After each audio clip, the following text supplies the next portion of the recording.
You're scared. And you should be.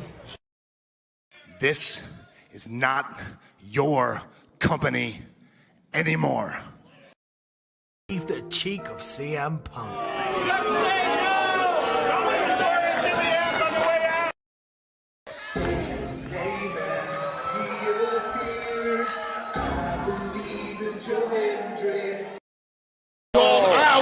Combo move. This is what they've been doing. Hey, McAfee. Everyone shut the up and sit down! We got a mom in the front row who taught her daughter how to suck dick. I'm Mina Shirakawa. I used to be a model. I want to put on a big show. And that's the bottom line, because Stone Cold said so. What is going on, everybody? Welcome once again to the Saturday Shenanigans, hosted by yours truly, the Renegade J.J. Williams. Hi, guys. Hi, guys. CM Punk drama bullshit to the side. I still consider Heyman the worst AEW champion they've had. First of all, we're going to bring in Walter Cruz. I said that as a joke when, what's his name, did his promo Monday. He said, I'm from a prestige university. I said he majored in Steiner, man. We've got the Heb man, James Hebert, in the house. I do really cool and dumb things. Bring the intense. Right. There's a lot of shit going on here. A lot of fucking crazy ass shit. Where is Noah JD? Well, say his name and he appears, because we believe in Noah Foster. Fuck is this intro? It is one of those things where, as fans, we do have these desires for what we want to see, but sometimes you can't always get what you want, and there are reasons you truly don't get what you want. I wouldn't even listen to this in Grand Theft Auto San Andreas. What the fuck is this shit? God, rapid whack. Like I said, never been a greater time to be a wrestling fan than with more companies in a more lucrative spot, in a more comfortable business spot, in a sense of mind, it seems, than ever. Again, WWE is not the only one. It is not the end-all, be-all. So let's go back to the Renegade Wrestling JJ Williams to get the official word. JJ, speak! Make sure you tune in every week, because you never know who's going to drop in to join the shenanigans. Catboy is in the house. Hello, my internet family. I say if you want to make them as evil as possible, make them really mad. We have Mansfield joining the party now. What is going on, Josh? Like I told no one when we were in Cleveland, him joining JC was just an unfortunate side effect of my shenanigans towards you, JJ. I know how it can get better, Noah. The panel chooses you. Shut the fuck up, Josh. He said that so like. We got the intro back. Yeah, I was gonna It's say. just like how you and I had lunch together the other week. That was different. Ladies and gentlemen, the King is here. Say his name and he appears. We believe in King A-Train. There are so many believers in Joe Hendry. The only person on this panel that doesn't believe in Joe Hendry is King A-Train.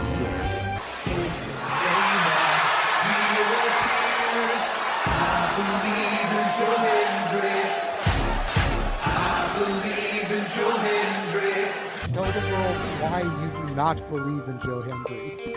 The reason I do not believe Joe Hendry is he is Fandango 2.0 in a entrance merchant. I rest my case, Your Honor.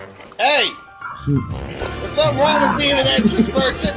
He has some of the best entrances of all time. Teleporting into the command center, all the way from Angel Grove High, Datilla. Oh, yeah. I went to the command center on Thursday. I went to Vasquez Rocks, which is where they filmed a lot of episodes. Somebody actually climbed to the very top of those rocks. I made it halfway. I was like, I'm not going up there. Definitely Toni Storm versus Mariah May. That's the one match I probably am looking forward to the most. I really like the story. I'm familiar with all about Eve, so if it plays out that way, I kind of know how this is gonna go. Say goodnight, Datilla. Good night. James, you did say his name. So he shall appear, ladies and gentlemen. first time on the Shenanigans. Jeff Meacham is in the motherfucking house. Ah! All right, we're coming in hard with the botch. All right, fucking hell. It's good to be back. It's good to have an opportunity to talk to the crowd on a Saturday. If you want to have yourself stomach through it, you can go back and watch when the Main Event Mafia took over Impact. That's what James is talking about. So if everybody just joined us, we're talking about people sedating people, attempted murder, boys, and tips. Welcome to Saturday Shenanigans, everybody. Aren't you glad I'm back? Welcome back, Jeff. Cool.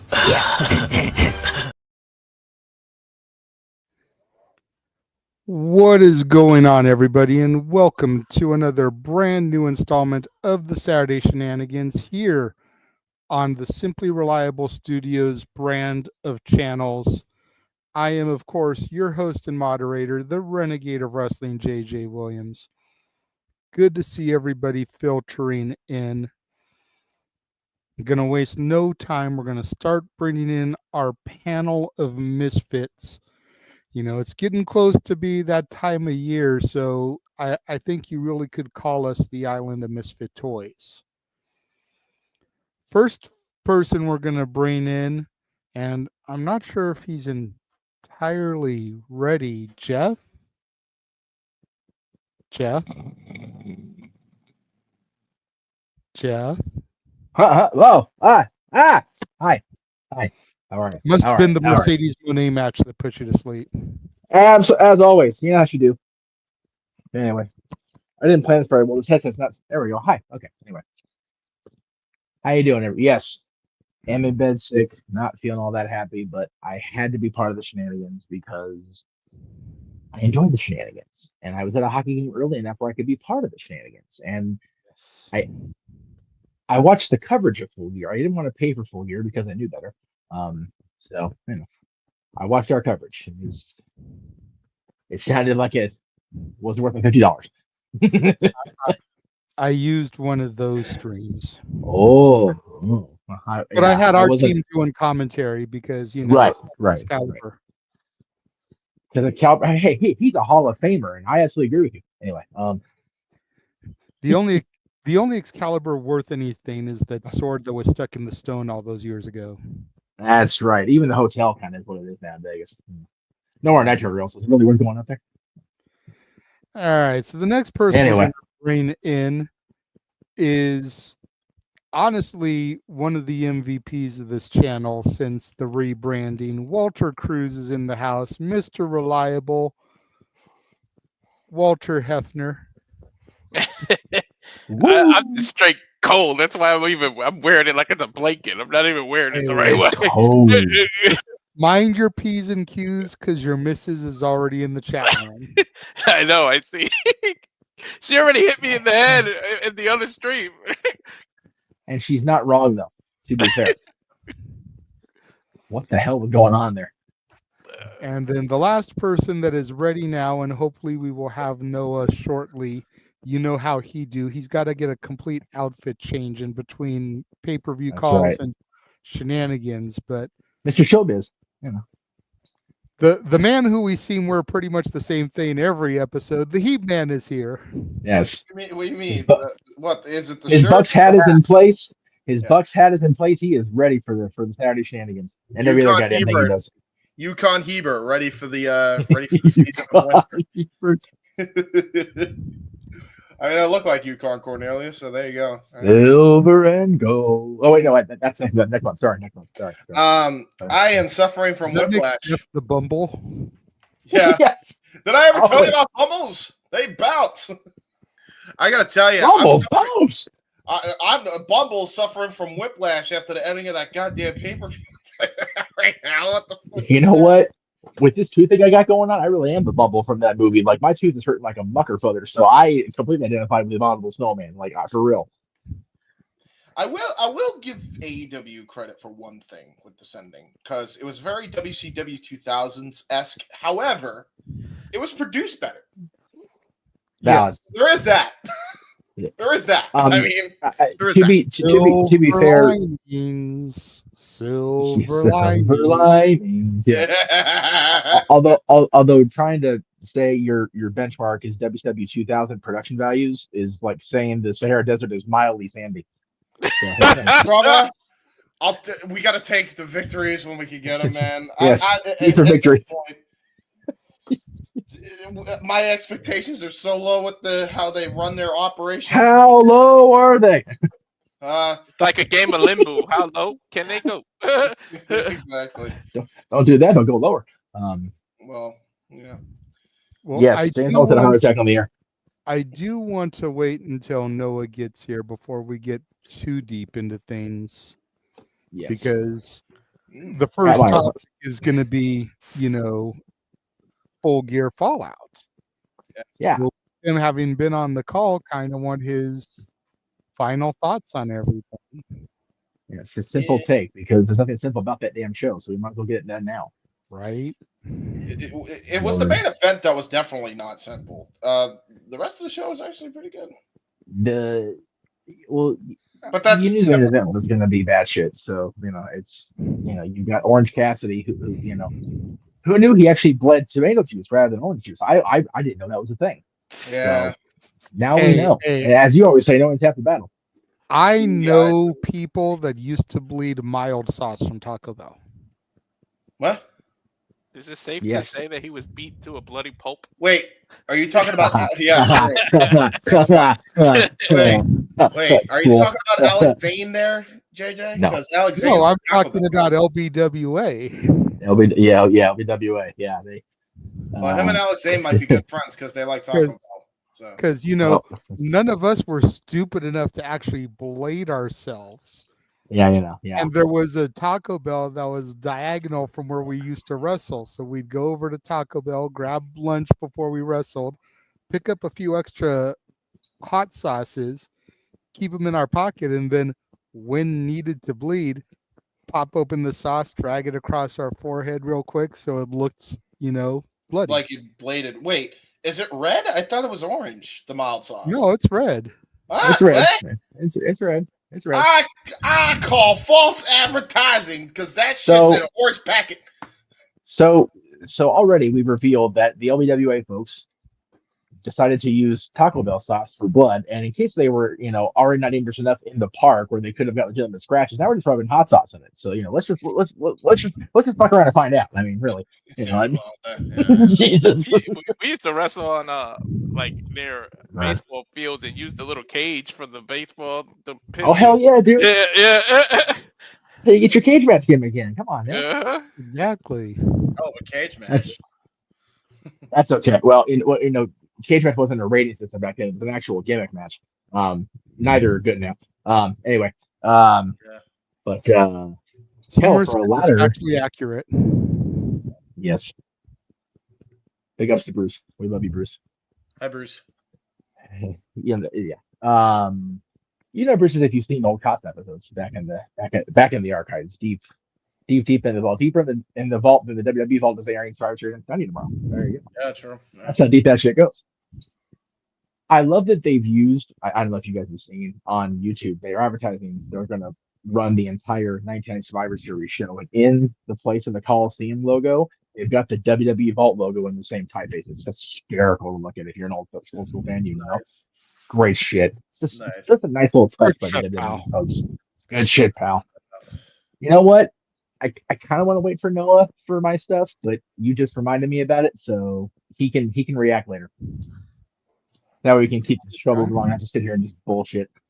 So that's fair. And for the people in the chat room, pay attention to the ticker. We do have a couple of things we're going to be discussing tonight, but it's more or less an open forum for y'all. Suggest your topics in the chats. If they're good, we'll start them and discuss them. If you want to make sure we discuss your topic, super chat. Simple as that. Or PayPal. Yes. Or PayPal. Yeah. It's all in the description. And I've been trying to plan my full-time return. I've been talking about it off and on, and I wanted to make it for New Year's Eve, New Year's Day, whatever the case may be, depending on what day they fell. And New Year's Eve is on a Monday. So I figured, okay, I'll just do the Jeff Meacham Network anniversary show at that point. the New Year's Eve special. But I'm not calling the anniversary. I'm calling it the New Year's Eve special because I've been off for 5 months. So I've been trying to book different things and trying to get things finalized, confirmed, and everything squared away. I've now got 3 segments already set. So I wanted to make sure I get the plugs out at the top of the show in case my voice gave out, because I don't have the Rona, thankfully, for Thanksgiving, but I am got a little something. So in case I get fatigued, I wanted to get the plugs in now, and at JJ's approval, I'm going to do that now. First of all, and makes perfect sense. I felt like I was catching a little something late last week, or technically earlier this week. So it's definitely 'tis the season. It's going around. Yes. Go ahead, sir. Just thankful it's not the Rona, because that would fuck up a lot of people, including people at the hockey game today. That would have been a lot of phone calls I had to make today, and it wouldn't have been a happy situation. So That would have been ironic because of Aaron last year. Right? Considering yesterday was his birthday. Again, video shout out to Aaron. I was on here yesterday, so big ups to the boss man. Now, yes. First, thank you, Chris. Appreciate you. Well, I'm going to get a lot better, especially come New Year's Eve. So first of all, I already have a musical guest booked. I'm so happy that I get to showcase the music of one of my dear friends singing her hit song that came out earlier this year, Till the Clock Strikes. Ariel Belvalere is going to be joining us on the New Year's Eve show, so I get to showcase her talents. I think she's one of the best people you haven't heard of yet around the world, but I think that's going to change soon. She's actually in New York right now at the New World Stages doing Drag the Musical and having a blast off Broadway with a lot of friends. So I'm looking forward to showcasing that song on New Year's Eve. There you go. Definitely going to be better than anything that Ryan Seacrest presents. That's another reason why I kind of want to do New Year's Eve, because I'm sick of having to choose between Seacrest's attempts at being Dick Clark. There's nobody that's Dick Clark on New Year's Eve. No, absolutely, and that's kind of been a tradition for us anyway. It's more or less been your anniversary, but it's been something that all of us have done the last few years. We all get together. James puts together the highlight packages. Yes. Which I'd get started on that now, James. Now that you don't have to worry about your uncle's documentary. Well, because we're gonna need an open mic night reel, a Shenanigans reel, and then I'd like if you could go through the pay-per-views and pull some shit from the pay-per-view calls. Yes. For a highlight reel, shit like tonight when I was in the chat room talking about more people win matches via count out than via Blue Thunderbomb, and Noah had the nerve to tell me to shut the fuck up. Yes, indeed. And then remind you of Chase U. That was just a low blow. Yeah, that was mean. That was rare Noah Foster straight mean. My goodness. No. I am sick, but I kind of had a half idea if I was going to do. I'm not doing music this week. I want to make sure I rest for Thanksgiving. But if I were to do music, I was definitely going to talking about. One thing I was going to talk about was definitely the quality and the podcasts outside of the Simple Studios and how it's gone down, at least in my opinion, in recent weeks. So we'll do that after Thanksgiving. The second segment I'm going to plug is going to purposely trigger people because I'm a dickhead like that. Projections 2025 and what is in store over the next 12 months in wrestling on the Jeff Meacham Network here within the Simple Rival Studios. So it's Projections 2025, and yes, I typed it like that just to be that guy. Just because I wanted to trigger people, I'm just doing it like that. Now, the third thing, before you continue, let's go ahead and bring the Simple Man with the spectacular voice into the studio. Howdy. Yeah. So no, I don't know how much you saw the plugs. Whatever I end up doing New Year's Eve, whether it's collaborating with you guys or just my anniversary show in general, where it's going to be New Year's Eve. My buddy Ariel Belvalere is going to be singing her song "Till the Clock Strikes," and there's that, and then Projection 2025, not Project 2025. What's in the store for the next 12 months? Wrestling on this channel, all the things. The biggest thing, though, I was able to book that nobody but JJ right now knows about, being on video because he's the producer and he had to have the image, and I can't share screen because my computer sucks. For the anniversary of my channel and everything we're doing here, there will be a congratulatory phone call from somebody that up until recently I had no chance in hell of contacting. And that will be on New Year's Eve. There will be that phone call from a voice I previously had no chance in hell of ever getting in contact with. So be ready on the 31st for the talk about World's End the 28th. 31st, the World's going to end. I'm just throwing it out there.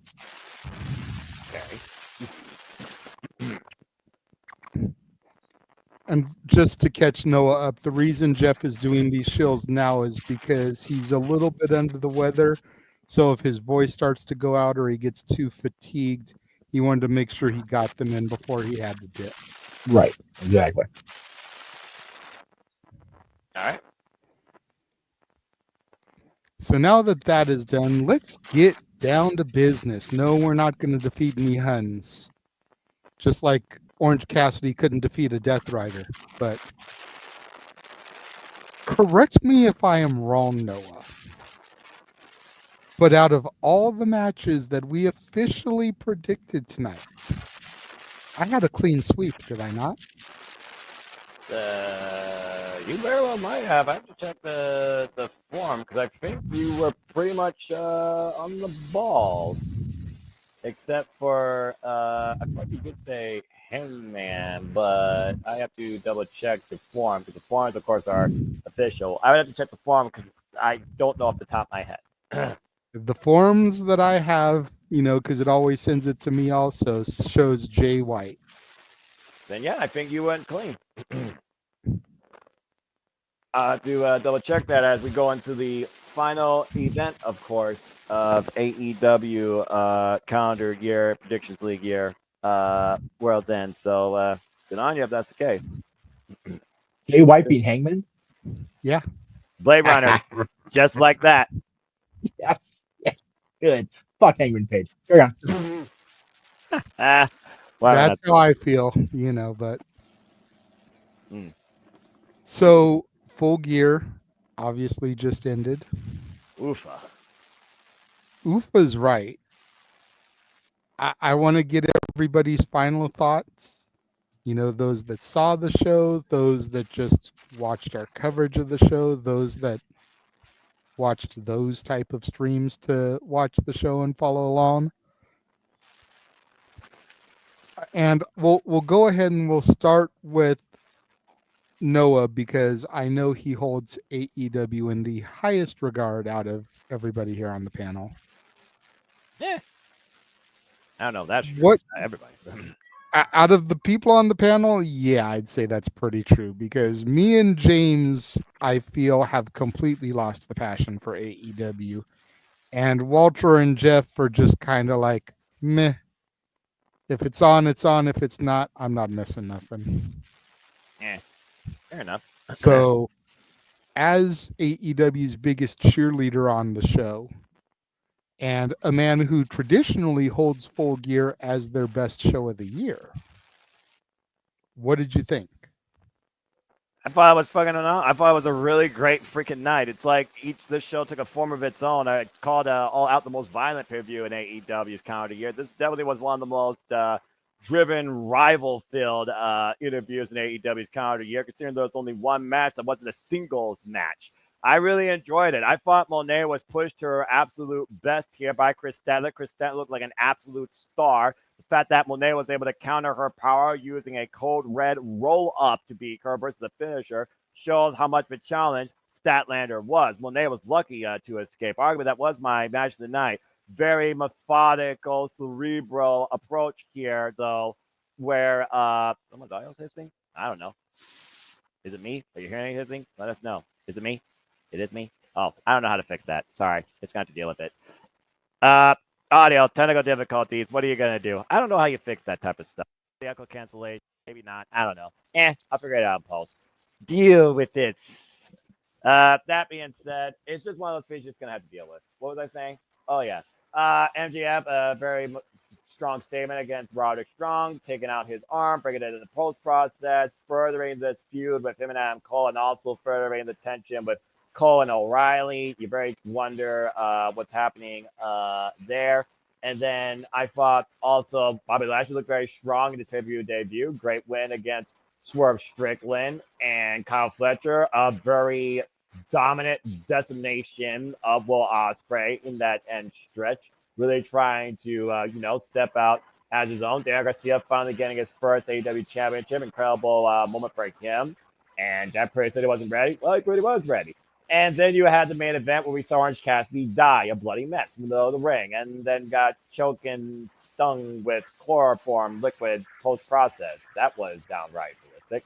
And then the absolute war zone going on right now with Switchblade Jay White, Christian Cage, Heyman Adam Page, Jimmy for that to Ryan against Jon Moxley and the Death Rider. I still don't think that championship, by the way, is in that freaking briefcase to Walter and James's point. So it is what it is. But anyway, it's one of those things right now where, technology is what it is. They didn't say anything during the call. I don't know what changed, so I really don't care at this point. I should be asleep right now like last week. Y'all Yahoo's been 5 hours. I'm so glad I wasn't part of that. My mom's birthday was so much more shorter and fun, with all due respect. But overall, I really enjoyed the preview. Very curious to see what's next, how this shapes World's End, and good God, what the hell did Mariah May unleash betraying Mina Shirakawa? I cannot wait to see where that goes. Two hell-bent vixens looking to destroy each other in the name of the AEW Women's World Championship. A sister could no longer together. Rose gold over forever, like KQ. Overall, I thought this was a very fun pay-per-view, and I absolutely enjoyed it. Now, compared to other years and compared to other years in AEW when it comes to the pay-per-views that I call my favorite of the year for AEW, the jury's out. I'm juggling right now with Revolution and All In. But Full Gear is definitely in the top 4 for me, considering we've done 8 AEW periods this year, and there's only one left. But I really enjoyed the show, and I love the singles rivalry focus of it as well. I wouldn't mind more of that. There are a couple of matches here that I think could have been saved for like Dynamite, Thanksgiving Eve, or World's End, but that's just a whole different booking conversation. But overall, enjoy the show. Darby Allin, Jesus Christ. Don't ever put that man behind the wheel of a vehicle. I think my biggest beef with it, and I'm sure everybody can relate and possibly agree with this, is that TK cut back the card as far as the main card significantly, and good on him for that. Yeah. But every match didn't need to be 15 minutes plus. If we trimmed back some of the time on some of these matches, I think we could have still told the same stories and gotten done in 3.5 hours instead of 4, or 3 hours instead of 4. Mm-hmm. Believe it or not, the shortest match of the night, according to the timestamps on Wiki, is the match that had the most people, the tag team match. That don't surprise me. But it's insane to think that the match with the most people involved had the shortest runtime. That's the point I'm trying to draw. It's like we had 8 people in that match telling a cohesive story, and it was the shortest match of the night. Interesting. The longest match was Ospreay and Fletcher, not even the main event. That don't surprise me. So that's my only thing. And again, Tony did good by cutting the card back, but I would like to have seen some of the times cut back a little bit, because you're right. There's a couple of these things, and I was seeing in the no DQ chat, like, did the Mina Mariah segment really have to be a pay-per-view segment, or could that have been a Dynamite segment? Dynamite. Don't get me wrong. Any reason to see Mina on my television is a good thing. But did we have to waste pay-per-view time with that? No. Nope. We could have seen her perfectly fine in the intro here. And we did. I will say, like always, I do think the match is delivered. And clearly I feel that the correct person won if I got every single match right. I'm not going to be mad at that. I think that's the first time ever for me. Even going back to when we would do the pick and pulls at the old Casa, I don't think I ever got a perfect score. But I I'm just curious to see where this Death Rider thing goes, because I feel like they're losing momentum by stalling as far as what the bigger purpose is. I feel like they needed to do something tonight to further that story to keep the interest. Wednesday at the latest, the Thanksgiving Eve. I mean, if the Death Riders ruin Thanksgiving to further the storyline, then I'll be okay with it. But I feel like they needed something here to further that angle so that people don't lose interest, and pretty much everybody I know has already lost interest in it. Walter, what were your thoughts on the show tonight? Yeah, I'm pretty much on par with Noah. Believe it or not, as much as I shit on Mercedes and as much as I hate watching her matches and her whole character in AEW, she really surprised me, and she put on what could have stole the match of the night. Her and everything they did, and she did it on her own, no less. Like, yep, yeah, there was no outside interference. There was no nothing. I mean, granted, she attacked the knee, but that's strategy. Like, she bit the knee. She did everything you need to do in desperation to win a match. So I gotta give her props. And then Bobby Lashley just looked freaking like a beast out there, even more than he usually does. To do that to Swerve, a former AEW champion, like, yeah, Swerve got his moments in, but pretty much Bobby Lashley came to destroy and conquer, and that he did. Again, it hurt. Yeah, exactly. Well, one thing I got, you said, does every match need to be 15 minutes long? Does every match need to damn beat the 10 count at 9.9999 seconds? Literally, I think Moxley was the only match that didn't do that. Like, literally every other match did it. The 9.9999 thing where they get inside the ring at the last second. Like, we don't need that in every match. Much like you said, we don't need every match to be 15 minutes. But that's my only drive. And then the ending was just, what the F was that? Like, seriously. Like, I already couldn't take Cassidy seriously, but then at some points, freaking James got scared. It was like, no, please don't tell me he's about to get the 3. That was like, I love the fact that most he actually got shit. scared, because that just added so much to it. That was hilarious. And I gotta admit, there was a couple matches where the false finishes got me. Like the Ospreay thing, like a couple of they actually used that pretty well. Like, we know everybody kicks out of everything. It's a running AEW joke, haha. But yeah, like, some of them really freaking got me. I was like, holy shit, they're gonna pull it off, and then whatever. And then, like, when Christian came out, I kind of knew he was taking too damn long. I was like, something's gonna happen, because he's milking the hell out of it. Like, he's milking it more than a dairy farmer here. He's taking way too damn long. So I knew something was happening. And the fact that what the hell? Why can't I think of his name right now? Switchblade came out and still was, nursing his ankle. And so did Adam, for that matter. They were still selling their leg injuries. At least they didn't forget that. Like, 2 hours later, we don't need to sell this shit anymore. At least they actually kept that going. So overall, it's a hell of a pay-per-view. We still got a couple more or one more left. So I can't really say pay-per-view of the year until I like kind of refresh my memory, go over our watch-alongs to kind of think of it, because I don't like to say that like right after pay-per-view, because you suffer from that recency bias. So, like, yeah, you really got to review it. Plus, I can barely remember yesterday. You want me to go all the way back to January? Shit, I smoked too much weed for that shit. At least you admit it. Yeah. Some people can't admit their faults. But yeah, I think one of the highlights for me was James pointing out that the Beast Mordos' name is Frank. Oh yeah. Yep. That's legitimate. That's canon. And he wouldn't stop saying it. That's canon. His name is Frank. Which inspired me to take the Jeff Meacham approach. Just call me Frank. Just call me Frank. Beast Mordos, his government name is Frank. I do got to shout out to I gotta tell my dad that now, so that's good. I do got to shout out to 0 Hour. For as goofy as that main event, the 0 Hour Whispers, I was here for it. Like, it was hilarious to me. And the fact that the kids get to shine, it's all about the kids. They have a memory that'll last a freaking lifetime now. They'll tell their grandkids the story, like, and show them video proof, so, like, you got to love it for that.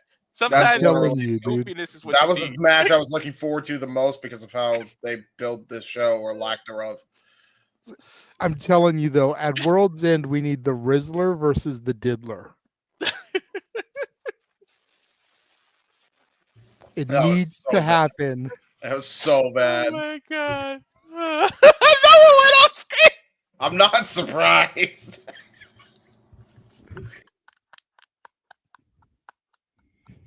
The churcher. Oh, and there went Jeff. Nope. Jeff went away. The I'm thing off- that pissed No, me no, off. I come back.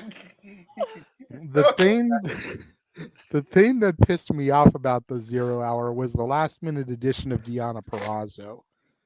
Not that I was mad to see her get a match, but like, dude, this chick came to your company and you have treated her like yesterday's discarded donuts. Do what? I know Like, seriously, what are you doing with the Virtuosa? she's got to be regretting not re-signing to TNA. Or coming to the E? Yeah.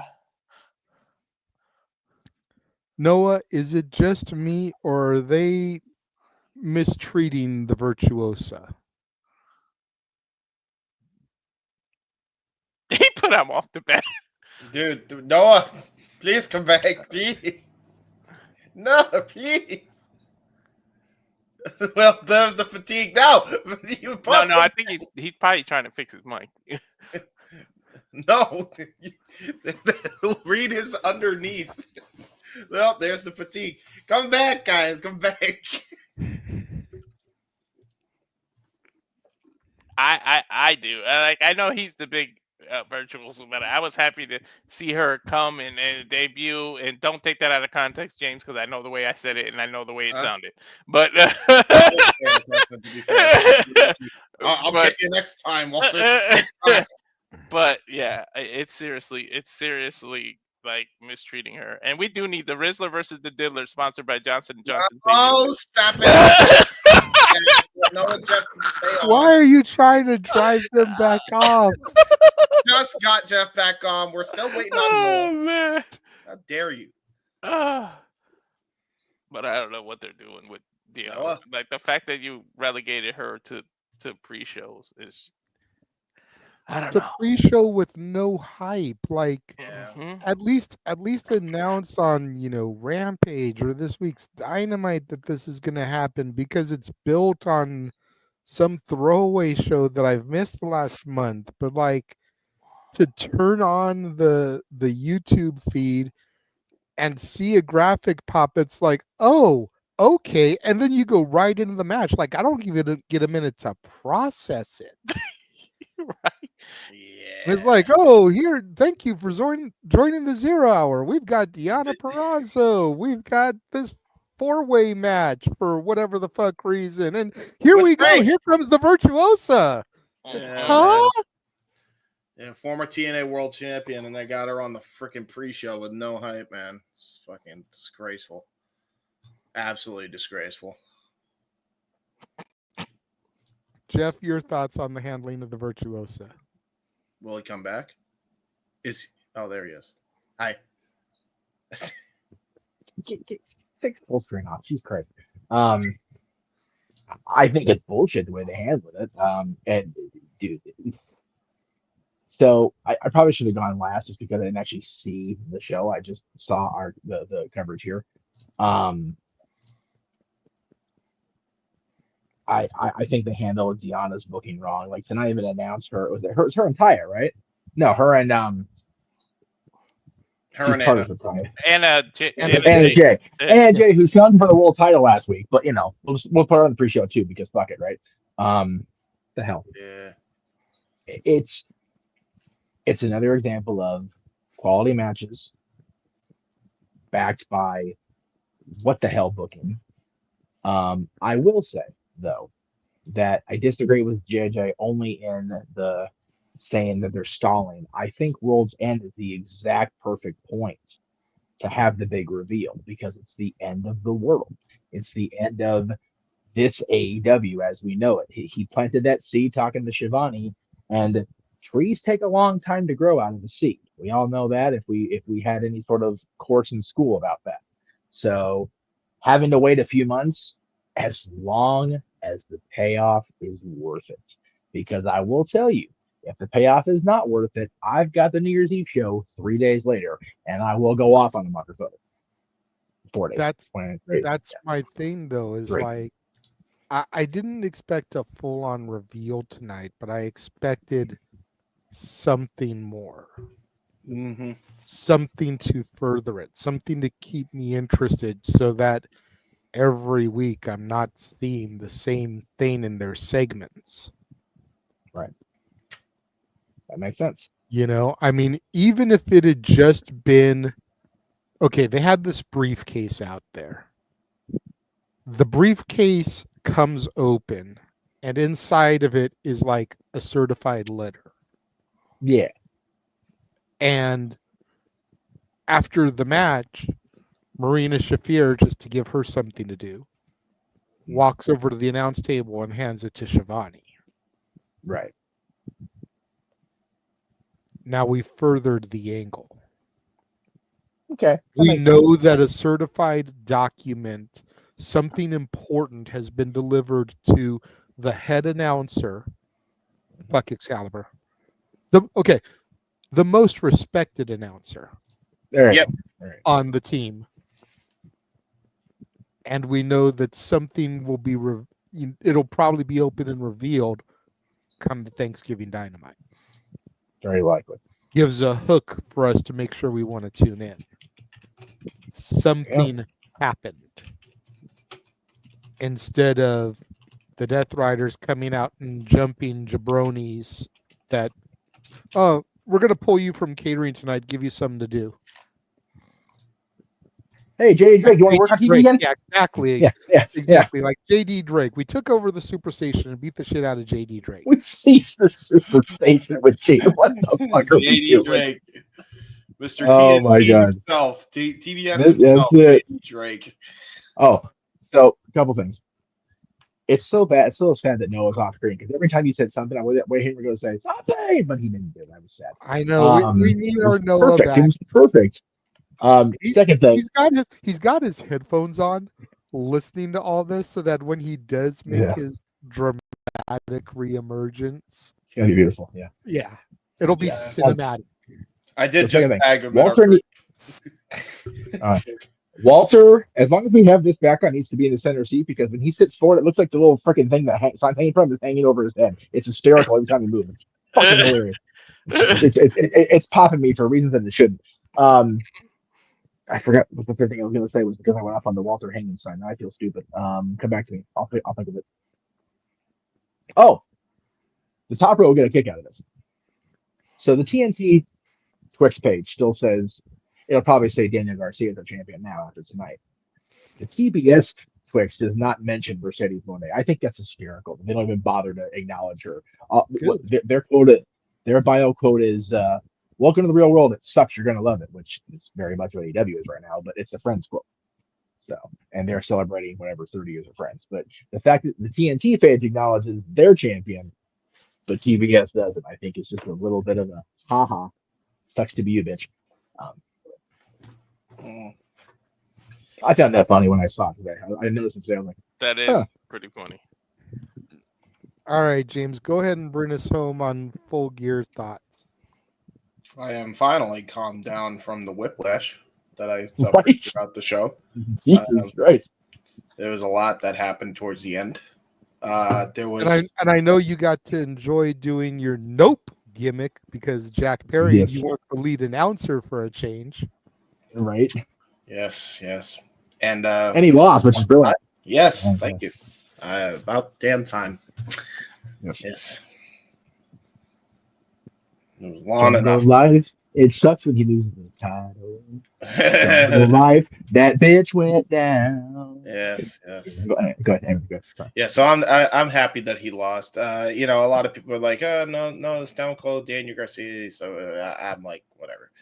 Anything was better than Jack Off Perry. So yes, it was an improvement. I'm happy about that. I think the best match of the night, honest to God, was probably Will Ospreay, Kyle Fletcher, because those two just fucking killed each other. And actually did a write-off angle, which made sense for once. Yeah, no. It was very well good. Although I don't know if we need more of their biggest stars, with a write-off angle and not being on the show.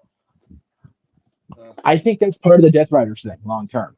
Orange is gone in theory. I mean, he got chloroform with blood, so there is that. Will's written off again. Darby's in and out. Max is just another guy. He's not even the big star anymore. That just chaps my ass to no end. Dude, I'm so annoyed. I'm so annoyed by it. It bugs, and everybody else is either involved or has been involved with the Death Riders thing. So I think the systematic picking off of the big stars is done by design. I'm not trying to give Tony Khan credit, but I'm hopeful that's why.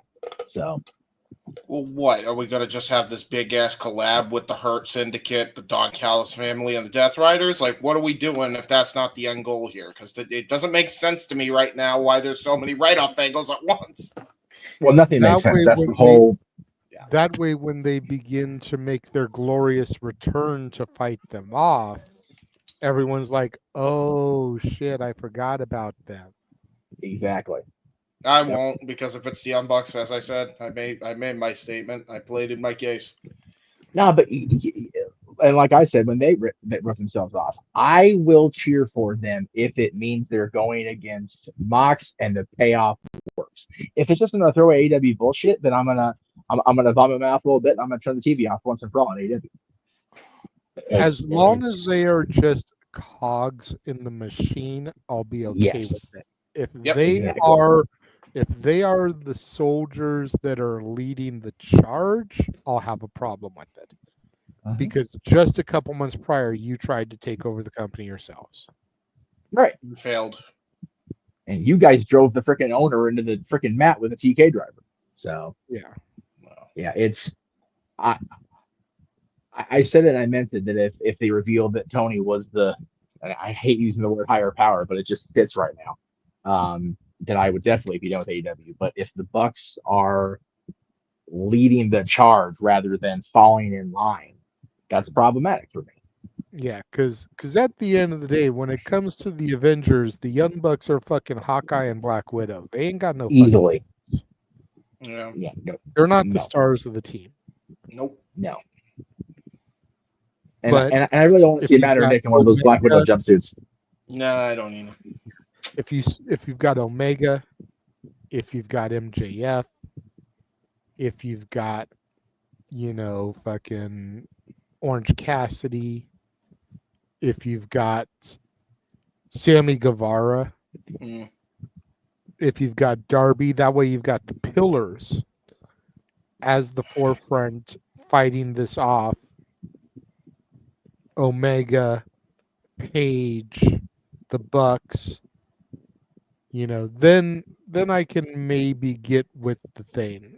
Yeah, Osprey too. Yeah. And Kenny's promoting Joe Wrestle Dynasty rather than anything in December. So, well, yeah, that you can go to James's 3.5 hour video to watch about part 2 of the All Elite Children. Kenny Omega talking about AEW doesn't need me. Yes. Let me see here. I smell a bullshit. A bullshit. A bullshit. A bullshit.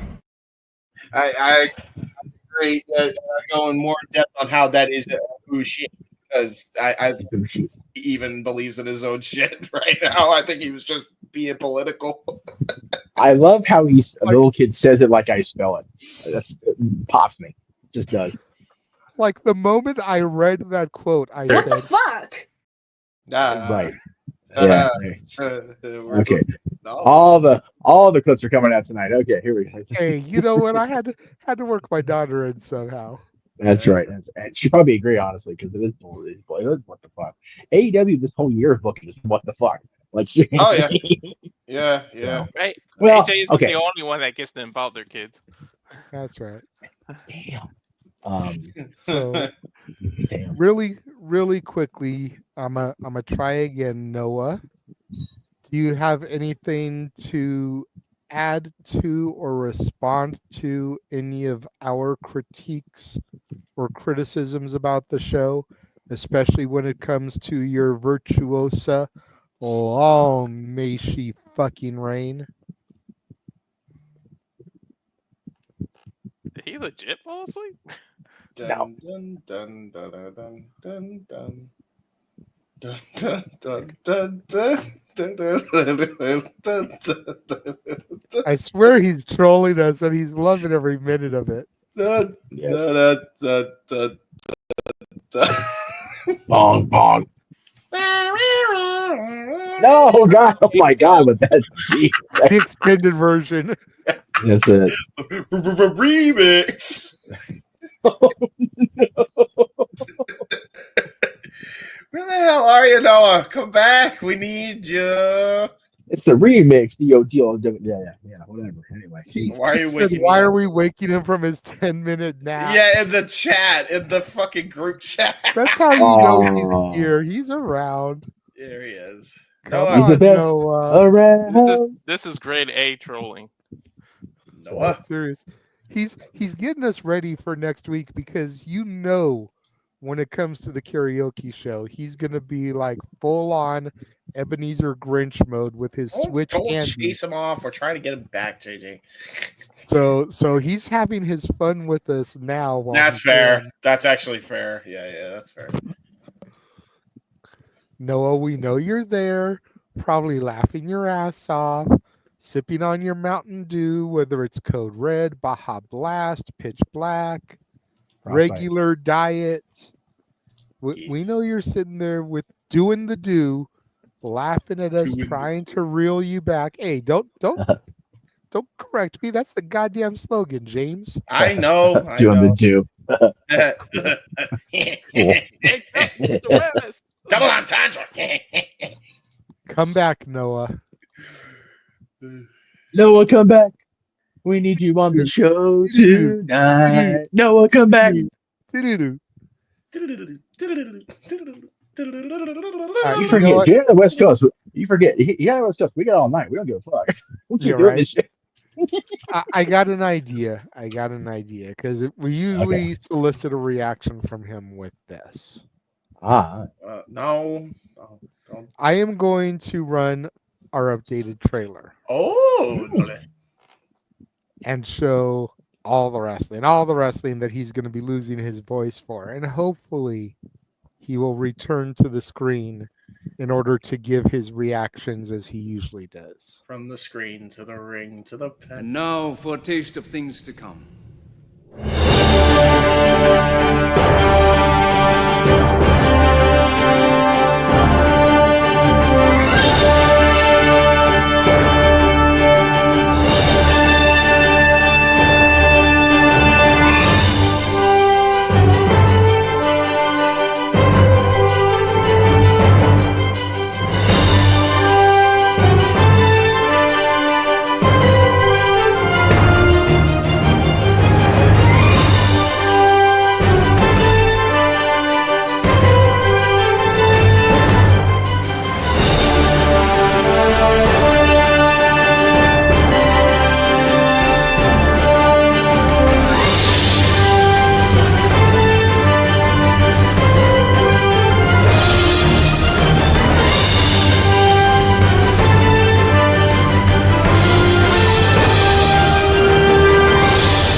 He's coming. He's coming.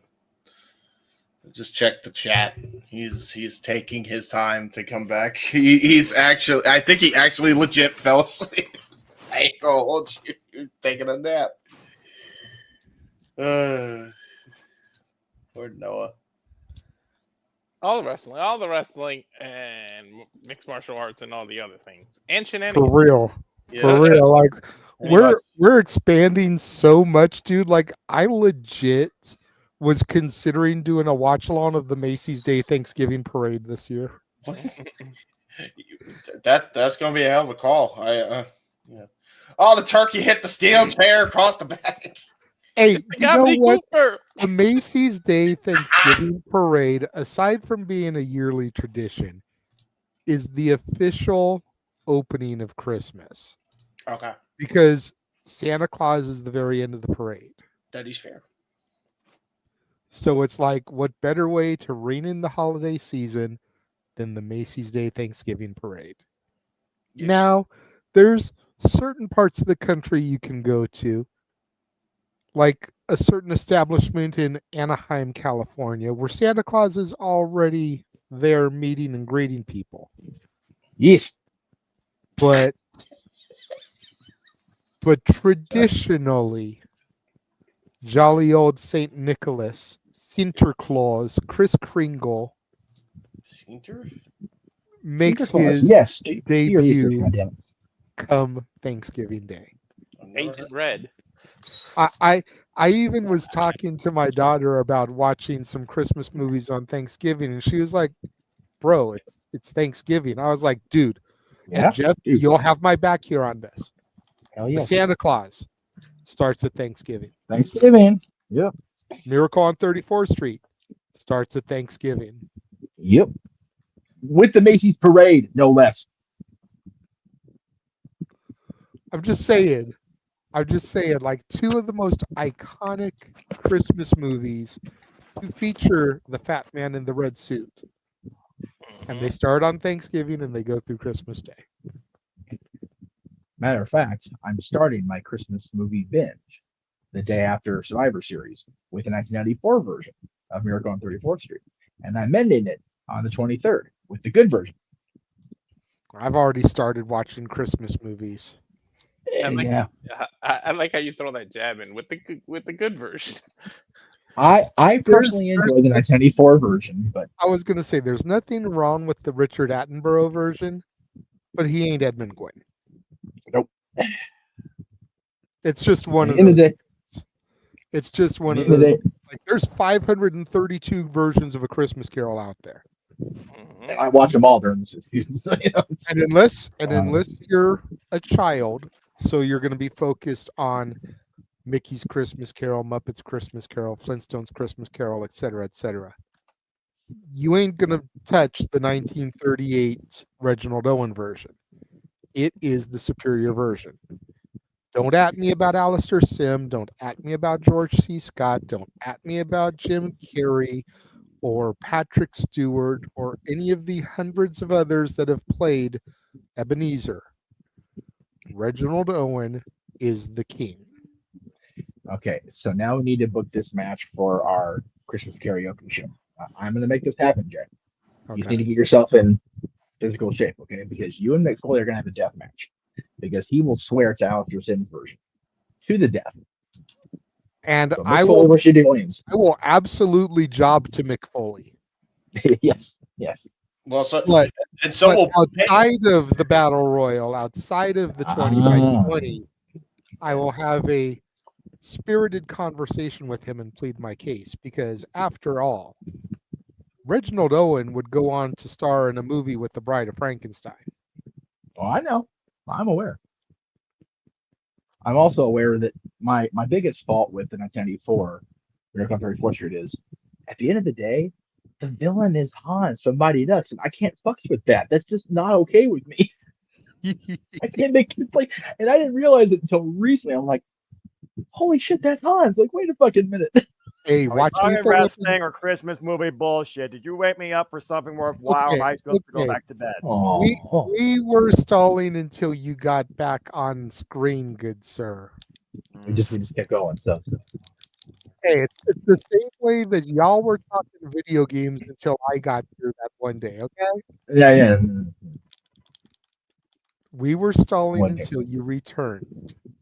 And don't act like when once you were a wee lad, you didn't watch A Christmas Carol or It's a Wonderful Life or Jingle All the Way and wrote Santa Claus for a Turbo Man action figure, something. Those days are dead. Get back to the wrestling or I'm going back to bed. You got 5 minutes. Okay, well, we were coming back to you as far as the Full Gear topic because we wanted to know if you had any kind of rebuttal to anything we said or your thoughts on how they booked Deonna Purrazzo at the last minute. And then we will move on to the next topic. It's one of those things where I'm not exactly sure what that was about. I know that they were picking up something from 2 weeks ago based on what I saw on Rampage, but I'm not sure if it's been into a tag feud. We're waiting for Tamel to return, get Tamel and AJ versus Taya Valkyrie and Deonna Purrazzo if the family's going to expand. But it was a very unique last-minute situation. But kudos to AJ bouncing back from her trilogy from the Glamour, Mariah May. And again, caught in her own devices as submissionist is sometimes, hyperextending on the Fujiwara armbar, using the shoulders momentum to her advantage, and pinning the Virtuoso for a 3 count. This thing's far from over with the Vendetta as far as I'm concerned, but it is a unique booking choice. But it's a sub story in the women's division, so I'll take it. At least giving more women something to do. But it's also one of those things where it's like, hey, they were booked for something, so there you go. At the end of the day, I'm not a booker. At the end of the day, a worker just wants some sort of actual role.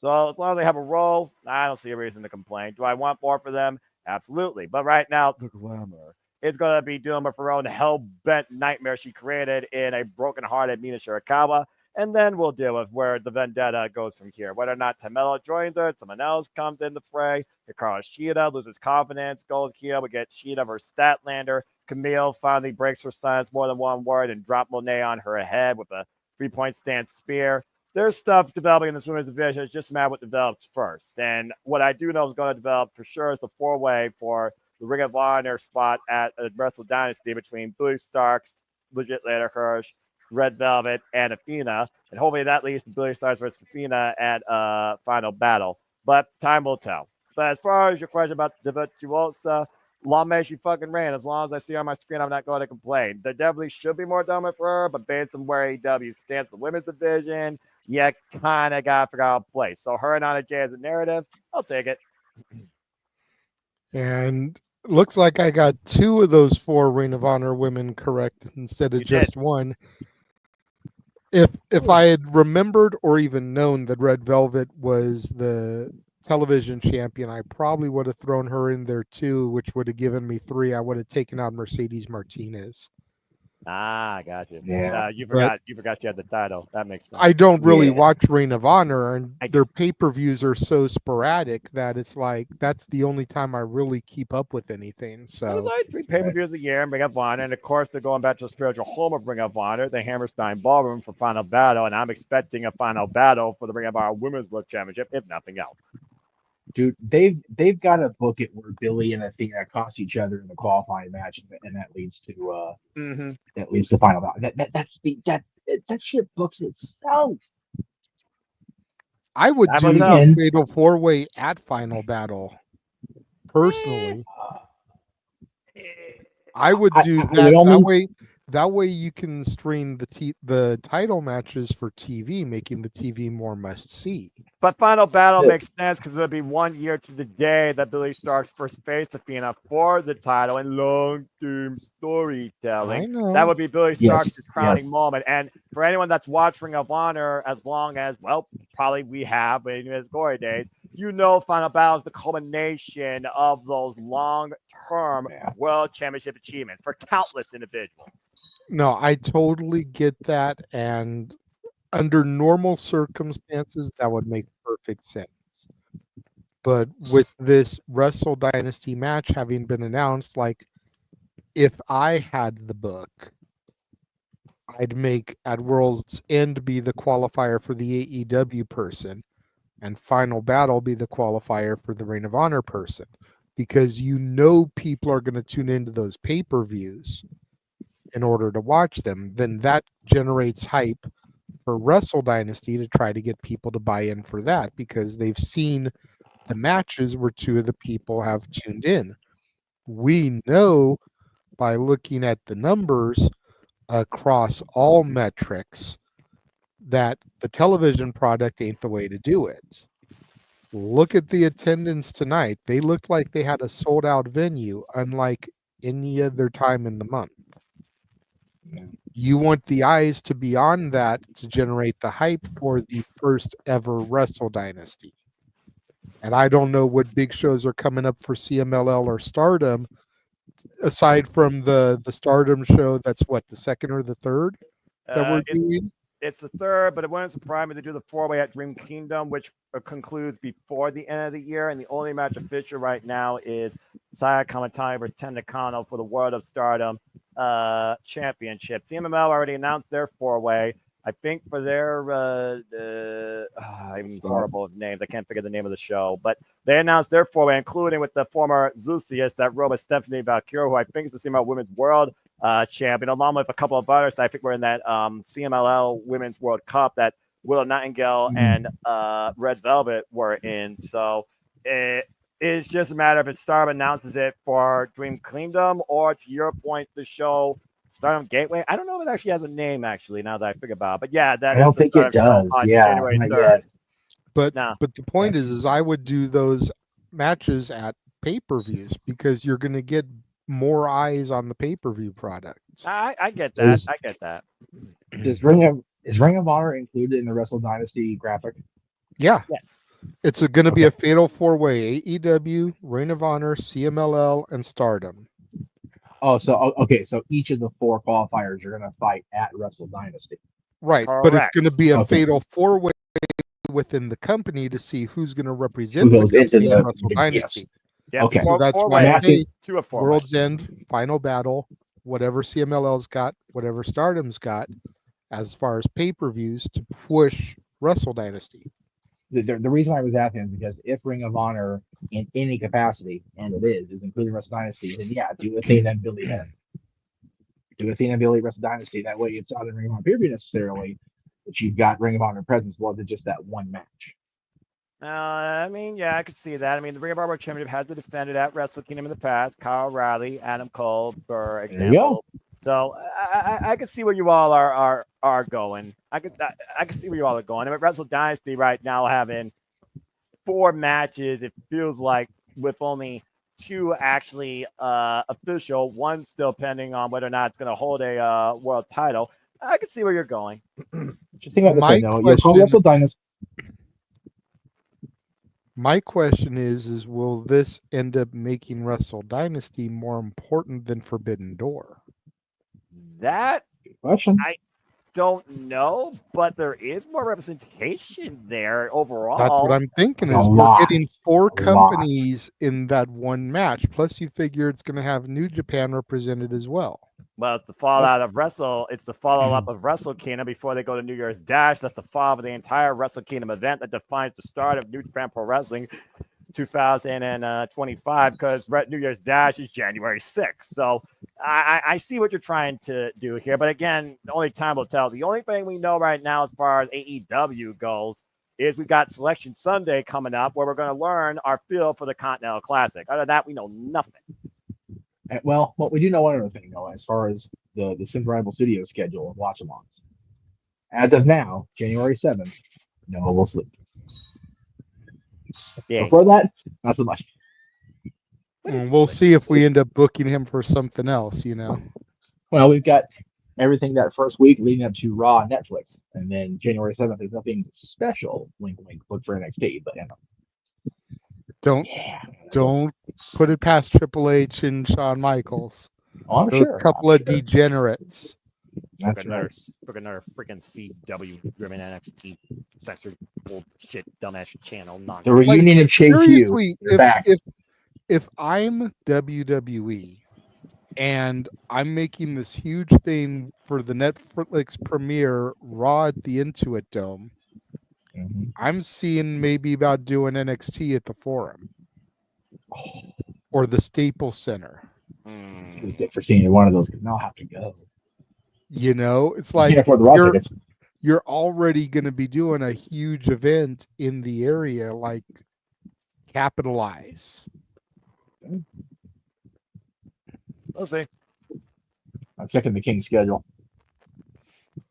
They That's have a why- game on the 8th at Staples, not the 7th. Aha. Well, hang on. Lakers. Let me check the friggin' Lakers, bastards. Yeah, nobody Flying cares Titans about that they the are. Lakers. Well, no, but if they're booked, they're already booked. They can't have a wrestling event the same day. It's on a freaking Tuesday. They're not going to do a doubleheader on Tuesday. Yeah, that's fair. Well, again, I guess like time will tell. But I get where JD's book is coming from. But again, I think they're still going to just do the freaking qualifier on like a Ring of Honor television go home, maybe to the final battle, and then you build into final. Because I think final battle. It would be interesting to have a story-long thing where the four-way starts off the night. Billy gets pissed, Billy confronts her, then she challenges her. You don't win, you never face me again. Put that in the main event. I just don't think they're going to do that for ROH. But I like your idea, JJ. Your idea has a lot of merit. As far as the AEW side, I don't even know how they're going to pick the four for that. And honestly, besides Chris Statlander, I'm not sure who to put in the other three spots at this point. Julia Hart's going to confront Jamie Hayter, it sounds like. The Nightingale just came back, and it sounds like her and Shafir might have a program. Trying to think. Well, you figure Ring of Honor has got the world and TV champions in there, so why wouldn't you have Mercedes and yeah, thank you. Isn't that sad? Isn't that sad? It is, because Mercedes has been on the pay-per-views and not the fucking world champion. Mm-hmm. Well, Mariah May actually was on the last one. She was on Wrestle Dream. They've been alternating, it seems, between the TV and the world titles. So I'll actually give them some sort of leniency on that. But again, we'll have to wait and see. I'm just ready for Thanksgiving Eve to see Ishii cut Jericho's chest open. Jesus. I like Highlands. You look like you're frozen, Jeff, and I heard a sadistic laugh from you that's going to tell me that the Lakers aren't playing either. The Lakers are in Dallas on that day. So the Crypto.com arena is completely free. Completely free. I'm checking the form now to make sure. Well, I mean, the form doesn't really matter. I guess if AEW's already booking AEW's booking the crypto arena anyway. Yeah, the arena's completely free. Yeah, you don't know even what? call it that. I go there more than any of y'all. Shut up! I'll do it. I have to say what I want to. Whatever. Yeah, CDC arena, fine. CDC arena, I can concede that. But yeah, the Lakers are on the road, and the Kings don't play till the next night. So maybe January 8th. No Dynamite. January 9th. January 9th. No one can sleep before Impact. There you go. We love you, Noah. I mean, I nap. I mean, I've napped like 5 different times a day with how long these days are anymore with the shorter, the longer nights. So, I mean, I get some sort of rest. Am I the only one that hates this time of year for the lack of daylight? It's just me. No. I hate it. Okay. That's what causes those winter depressions that they talk about. Well, yeah, that's why you need to find something that entertains you, whether it's a video game or in my case, catching up on Stardom New Japan's year as I have been as usual. So I mean, honestly, I love the longer nights because it's like I know I'm getting more sleep than ever. Now I just got to add to my game library, and there's full list of games that I need to get right now. But again, I'm cheap, so I mean, again, better do it now while Black Friday sales are going on PS5. The problem is a lot of the games I want, they're literally brand new, so they're not going to go down anytime soon. No, especially Nintendo, and they're selling ass. Yeah, video games are brand new right now. The brand new greatest Bloodline shirt ever is brand new, so I can't use a discount code on it. Stupid WWE shop. Oh, the CM Punk belt is brand new, which is $700 freaking dollars. Dude, the fact that they built the Punk belt into the Cena spinner framework is just next level trolling. I love it. It's brilliant. People will buy anything, even if they don't have the money to buy anything. Yeah, I definitely wouldn't buy that, but yeah, the new one says certified boost. It's a Sami Zayn shirt, but doesn't say Sami's name on it. I'm like, oh, I can totally use my Rikishi claim and wear the shit out of that shirt. What's sad is I talk shit, but if I had the money, I would. Shit. Oh, I know you would. I still wouldn't. I got better things to do with $700 than buy some commodity like that. No. If I'm buying a title belt that expensive right now, the only belt I'm buying is the NXT or the North American title. IWGP Heavyweight Championship for me. That doesn't Current one? surprise me for you, but knowing how much NXT is V4. my brand, like I need an NXT championship. Fair. Yeah. Well, anyway, we'll see what happens with the 4-way and the Wrestle Dynasty. But right now, I can't wait to get to the first week of the new year because of all the premier Japanese professional wrestling. So let's keep going. I am going to pee while you introduce the next topic because I have to pee. It's bad. Okay, well, thank you There's for a such sharing. thing as a private message, bro. Yeah, that's true. There's a little thing off to the side here that says private chat. BRB, gotta go pee. That's fair.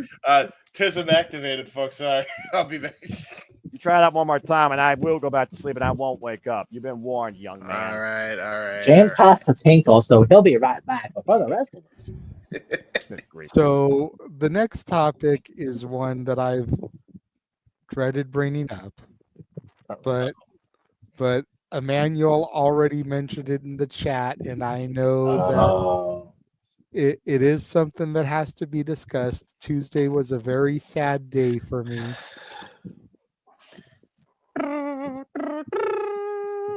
You kept that. I actually just went back in the chat and saved it so I could use it for this segment. Okay. But yes, we saw the demise of the most prestigious wrestling university, Chase U, on Tuesday night.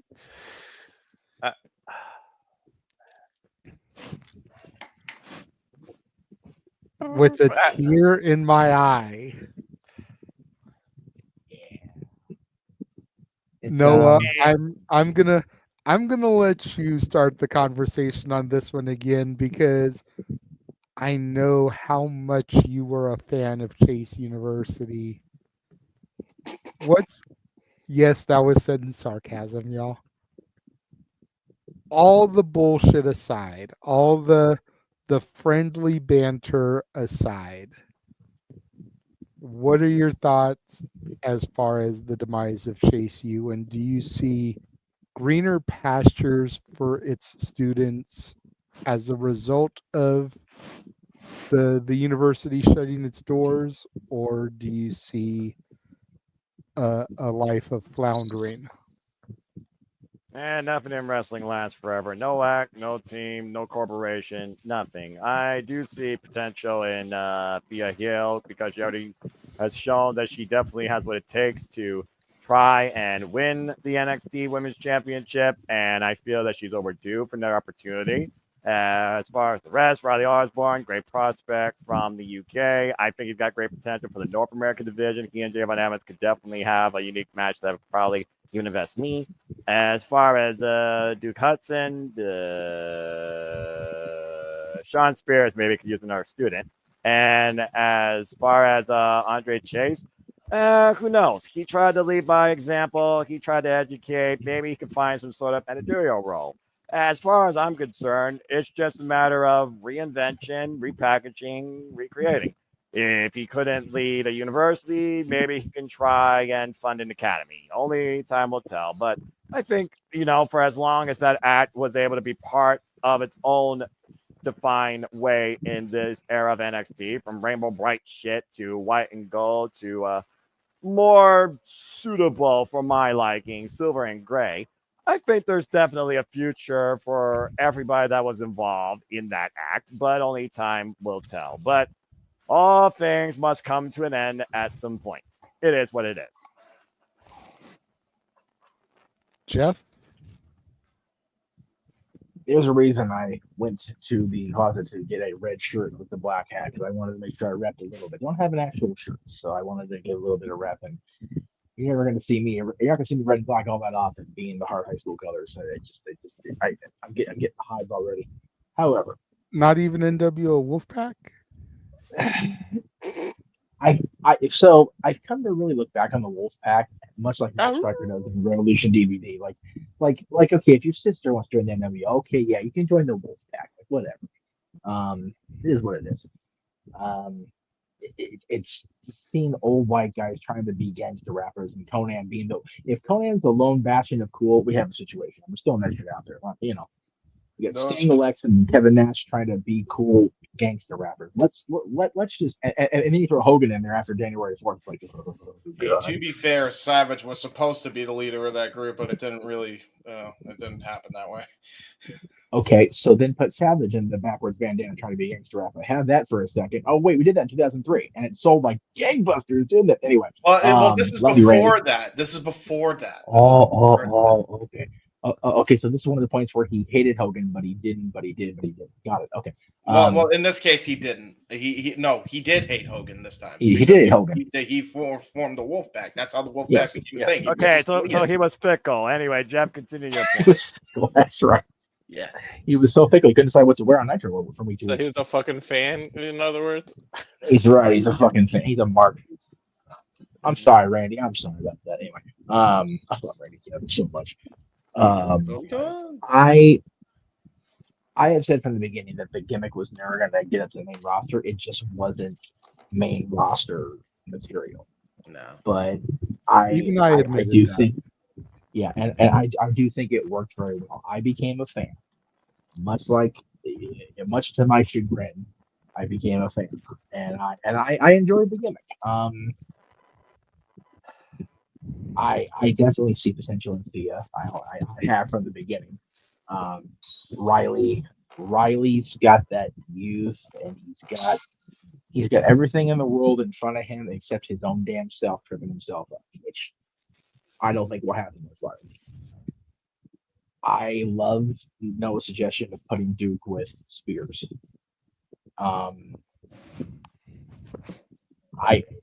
Other than Thea and possibly Duke in a supporting roles for a heel on the main roster, I still don't think any of them are main roster ready yet. Even now, like other than Thea and possibly Duke. Riley's like right there, but not completely. Mr. Chase, again, it's Noah's suggestion of having him be an academy is interesting to me. Maybe put him with American Made or Alpha Academy. Alpha Academy would be a better fit because they're still very comedic, very haha, so they would work. But I don't see how it would work. It feels like cool to me. But I definitely say repackage them, find a way to keep them in the company because they're all very talented.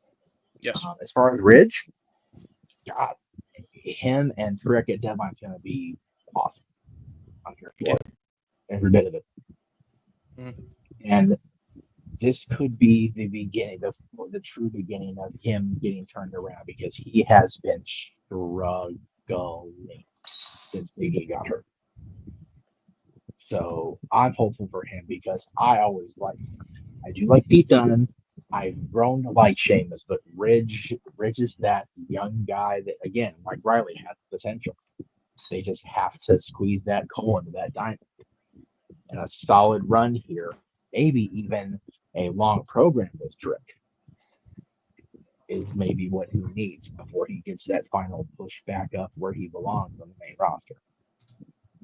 So this doesn't have to be a bad thing for anybody involved, for the fans, for the extras that wore the Chase U shirts in the crowd. It's a shitty day. It's a shitty week. Yeah. But it doesn't have to be the end of everything for the people actually on the roster that wore those red and black attires for however long it's been. I have hope for the future, but it's always sad when something fun ends, and this is no exception. Yeah. James? R.I.P. Chase U. That's it. Wow, okay. Walter. Damn. James was actually quiet. Because he doesn't really watch NXT. Yeah, really. Everybody knows I choose my weekly wrestling selectively if I watch it weekly at all, so it's not really a surprise, I'm sure. But And that comes back to Walter then, my fraternity brother, if you will, in Chase University. It's so sad, man. Damn it. I feel like Andre Chase's post on Twitter almost alluded to the fact that he was about to move up to the main roster. Mm-hmm. But I'm curious how he would fit in over there because I like Andre Chase, but I don't even see him as an Intercontinental or U.S. champion. I don't see where he would fit.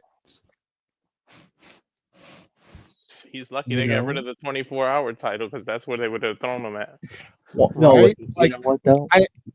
I can't even see him with the speed title.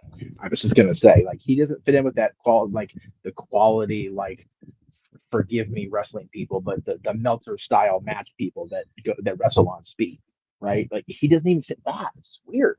Like, he's got no category now. No. Like he was destined to be a tag team champion at best, and he got two runs, one with Duke, one with Ridge.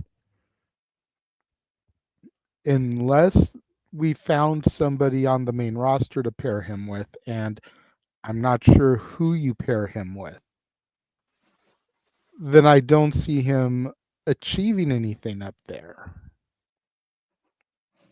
I could see everybody else in Chase U winning something, though. You know, Thea easily could be Women's United States champion, eventually Women's champion. Riley could be Speed champion. Duke I could see as a solid IC or US champion. But Andre Chase, not so much. That is the inherent problem with gimmicks like that, where you get so over as a comedy bit, and then the act is done. It's like, oh, what do we do now? What do we do with this guy? Look at it's very much the same thing. Yeah, I was gonna say, Truth is a good example of that. You know, I love Truth, and he does not cease to entertain me. That's why we consider him a national treasure. You know, got to keep him away from freaking Nicolas Cage at all costs. Protect him, yes. But ever since he started the little Jimmy shtick, he shoehorned himself. Right. There's nothing he could do at this point that would make me take him serious. Like it would legit take like an Amnesia angle, which is stupid to say, but that's about the only way you get around it is you have him take such a knock to the noggin that he forgets who he is. Literally, the Men in Black are going to be on screen with the neuralizer to us, so we forget everything they've ever done. There you go. There you go. Real, but like you have him take a knock of the head that knocks him so loopy that he forgets the comedy shtick. You know, they did something like this in PWG with Human Tornado. Oh my God! I forgot about that shit. In a match. Human Tornado was in a match, and he took a bump and went to the back, and he emerged as the character he played in Nacho Libre, El Snowflake. And he wrestled the rest of the match as El Snowflake. And then the following show, they did the reverse angle. He started the match as El Snowflake, took a bump, came back to the back, reemerged as Human Tornado, finished the match as Human Tornado. And like that was the whole shtick because Nacho Libre had just came out, and since he played the character, they wanted to try to like hype the fact that he was in it in the show.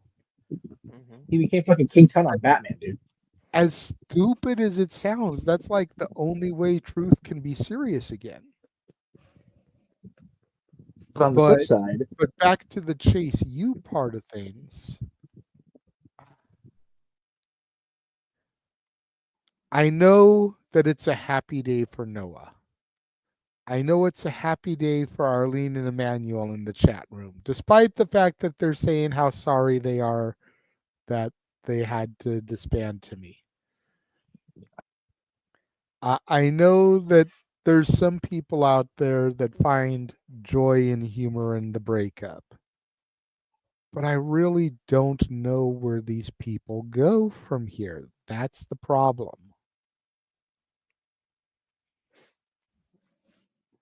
That was my biggest problem too. It wasn't that I'm enrolled in the university and I'm sad. I'm sad for the wrestlers because I really don't know. They're like stuck in this weird purge now. Like Yeah, it's weird.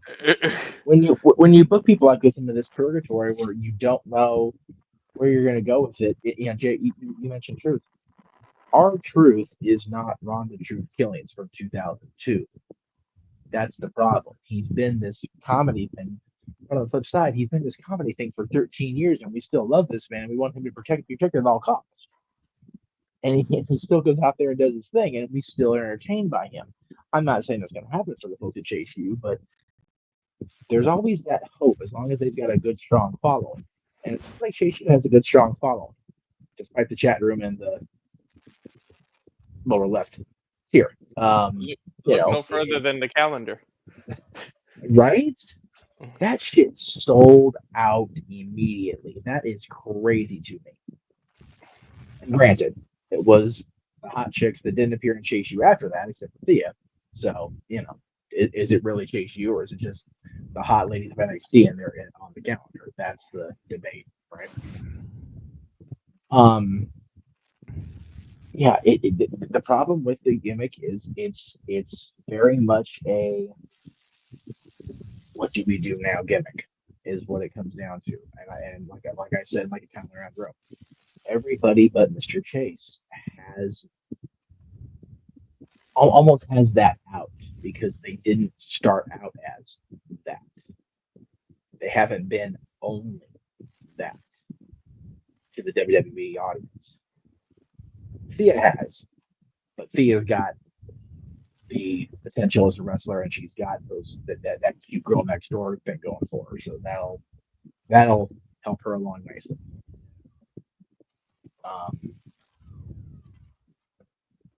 Hopefully, Mr. Chase doesn't get reduced to something like just like a panelist on the pay-per-views or some stupid shit like that. But again, he knows his stuff, so it wouldn't be career suicide. It would just be he got life support to figure out what to do with the character. Yeah. At least, like my wife said, at least Duke has size to him. I mean, I know it's not 1990 WWF with Vince in charge, and smaller people do get their due now, but at least he has size on his side, and maybe they can do something with that. But beyond Chase being somebody's ambassador or mouthpiece, I really don't see what to do with him. He's got to be in like some managerial role or like maybe a commentator. I don't know, what do you do, an interviewer? Like, I really can't see how he fits in the main roster. Thea's the only one that I really can get behind, to be honest, because she's proven herself. But I mean, people have surprised us before. I love that we're talking about the two that don't care, just like staring at each other on the screen, like.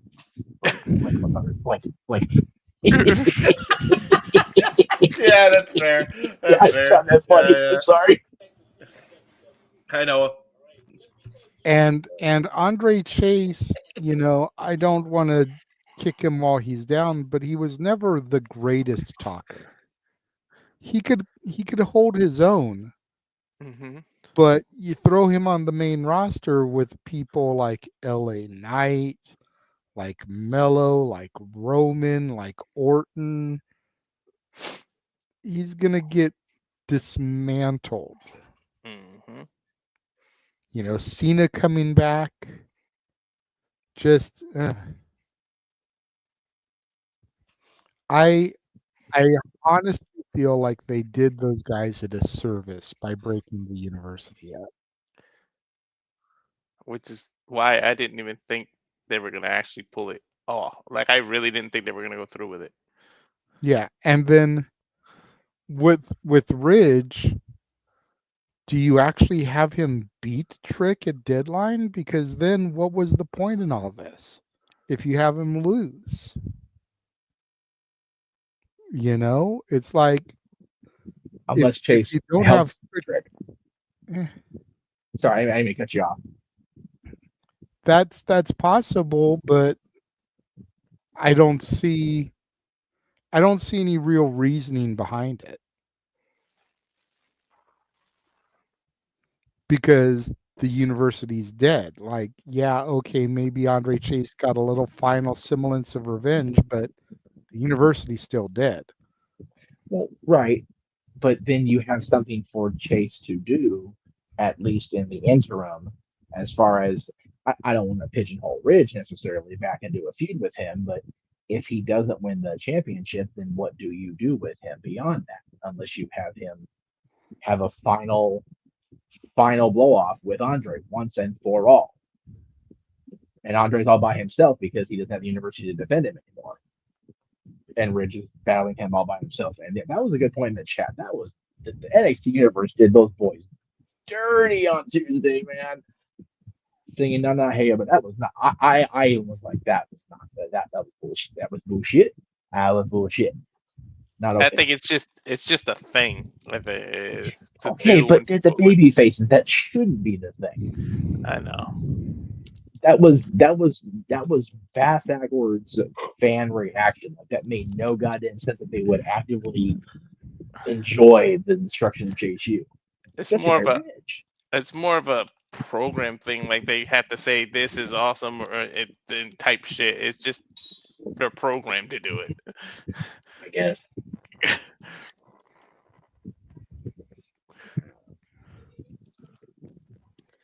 Well, that's the end of that topic. For those wondering out there, I am okay. Nothing crazy's happened. It's just fine. Everything is fine. Yeah. Yeah. Like that SpongeBob. The little burns around. Is, yeah. I'm fine. We're all fine. How are you? Everything's fine. We're all fine here now. Good. Fine. How are you? Yeah. You just my fucking stormtroopers. Well, that's okay. We're gonna run the trailer one more time, then we will come back with our main event conversation piece. No, Noah, stay up because you got to do the thingy when the trailer's done. All right. And now for a taste of things to come.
'Again, folks, we're truly about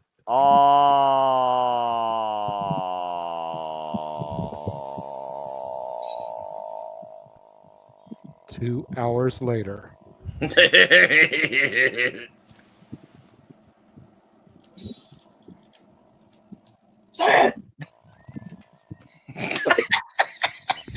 Halloween moment. The wrestling. Nice. You did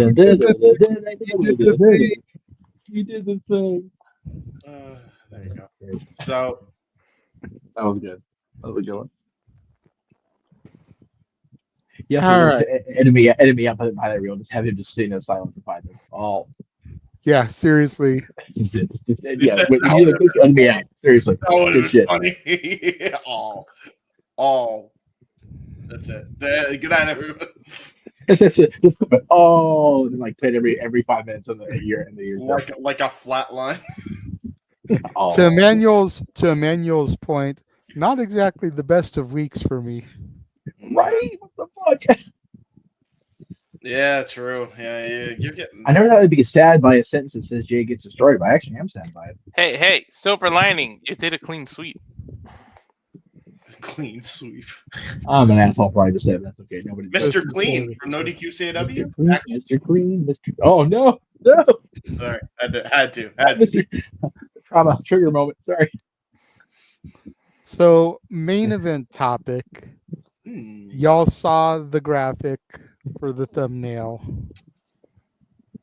Last night, SmackDown saw the return of the wise man, Paul Heyman. Dude, the pop. Who introduced the 5th member of the OG Bloodline team. The Second City Saint CM Punk. That is my favorite picture of the year. I don't give a shit. It's so dope, bro. It's so good.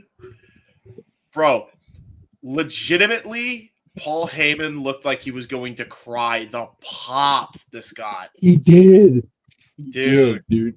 The pop. It was an unrelenting pop that honestly might rival the first dance. Honestly, it's up there.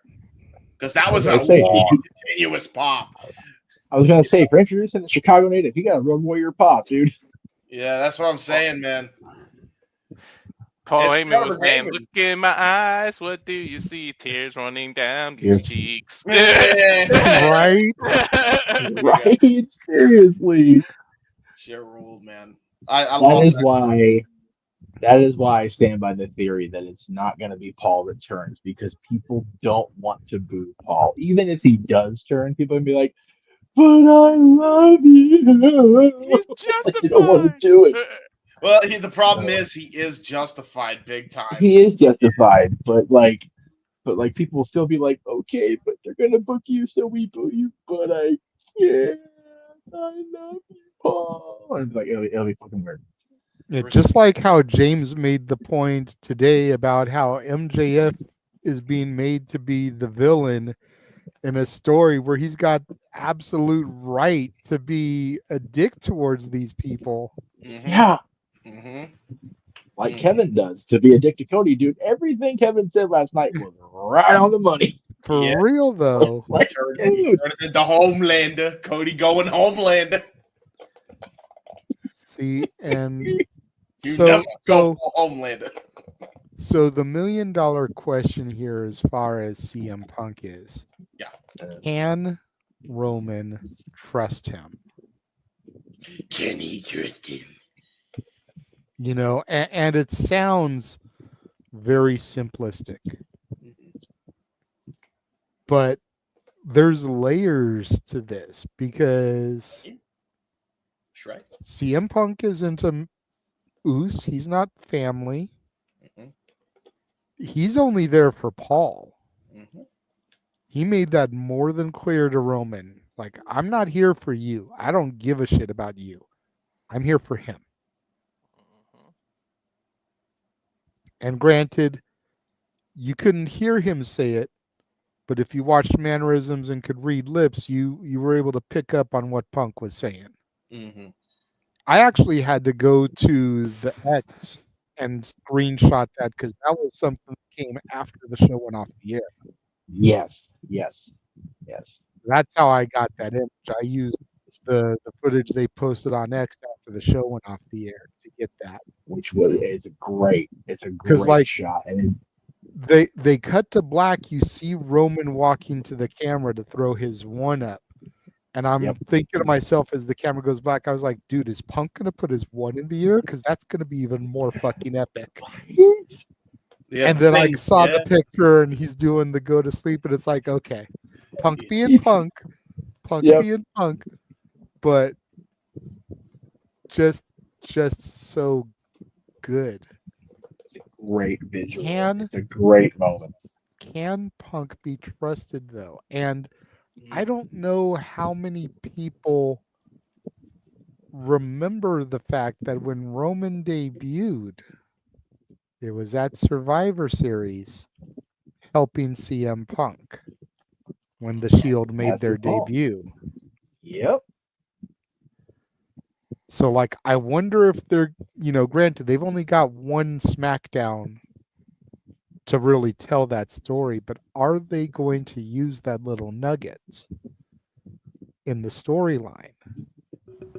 Because I think it will really bring everything kind of full circle if they do. Okay. Hey, remember, Jay, it wasn't just that moment of Survivor Series. It was also Punk and Bryan battling the Shield later. Yep. And the Shield were the minions of the Authority. Mm-hmm. So there's definitely history. Was that Survivor Series? No, no, it was after Survivor Series. I think it was 2012. I think it was Yeah, from that, yeah. That was, but the point I was making is that the debut was at Survivor Series. Yes, yep, correct. They helped Helping Punk, yeah. Punk, and now we're Right. going into Survivor Series, and right. Punk is helping Roman. Mm-hmm. Right. In a full year So, after which he is returned. Yeah. Which is why I think that Roman can trust Punk. I still stand on that hill of it's Sammy. Sammy's the one. Sammy's going to be the problem. Which, hey. And I only stand so strong on that because Kevin is going so far into this thing with Cody. Kevin needs a definitive ally. He is an island unto himself. And the last time that Kevin and Sammy were together, it wasn't each other that they imploded on. It was just Kevin doing his thing and Sammy remaining the lovable Muppet. And to your point, he's pissed. Go ahead, Walter. I was just gonna say he's pissed at Cody for teaming with Roman after everything he's done, and he's completely glossing over the fact that Sammy's back with Roman too. He's just ignoring Sammy. I think that's done by design. He's not acknowledging Sammy because Sammy's gonna Haluva kick freaking Roman's head off next Saturday. I'm telling you, if I had money to bet, Lord knows I don't, I would bet the house on Sami Zayn costing the OGs. Yep. And then he and Kevin reunite because Cody teamed up with Roman after everything. And all the shit that Kevin was saying last night, Sami was standing right by Kevin's side at WrestleMania 39, trying to defeat Roman. Sami was right by Kevin's side at WrestleMania 40, celebrating with Cody after they defeated the Bloodline. So it just makes the most sense. Mm-hmm. I think Punk can be trusted. I think Punk's involvement is going to relate back to Seth Rollins. Because Punk teamed up with Roman when Seth wouldn't. Punk got involved in this bloodline bullshit when Seth wouldn't. Yeah, no, that's another thing. Yeah, it might not even be. The thing is, too, we're reading into this like Sammy's gonna do something. It very well could be Rollins that cost him because of Punk being chosen over Rollins. But he wasn't chosen. They asked Rollins first. He said no. Yeah, exactly. It wasn't that Punk was chosen. It was they tried to give Seth an opportunity, especially with the fact that it was looking like and then became Bronson on the other side. Yep. You've got heat with Bronson. Do you want to get into this cage and get the piece of him? And Seth fought it every step of the way. and he did. But I maintain that the hatred for Punk runs deeper than him just being chosen. Well, sure. And I do feel like, and I even said it, that Punk was going to be chosen. It was going to piss Rollins off, much like how Kevin Owens, was pissed off at Cody. Punk kind of aligning with Roman, the tyrant, and this whole arc of him trying to mend bridges, Seth will. If Drew didn't buy it, Seth ain't going to buy it either. And I think he ultimately could also be a big component as to why the OG loses. I definitely think Seth will be involved, and I reiterate that because remember, it was Seth that told Cody, "I'll be your shield," and he was. Seth is the reason we sit here with Cody Rhodes as the champion because Roman chose to exact his revenge on Seth Rollins for payback rather than pull the trigger and finish Cody. If Roman swings that shit the other way, he retains the title, and we're in a whole other world. And Seth literally sacrificed his body to get Cody to the title and to get Cody to beat Roman. And then Cody teams up with Roman. He and Kevin Owens are very much as he being Seth Rollins, pal. Seth Rollins and Kevin Owens, as much as they've beefed over the years, are very much in the same mindset right now. What the Cody? What the fuck, Sam? What the fuck, Jay? What are we doing? Why are we teaming back up with this guy? Yeah. And Sammy, I feel, could be part of that too. I just think that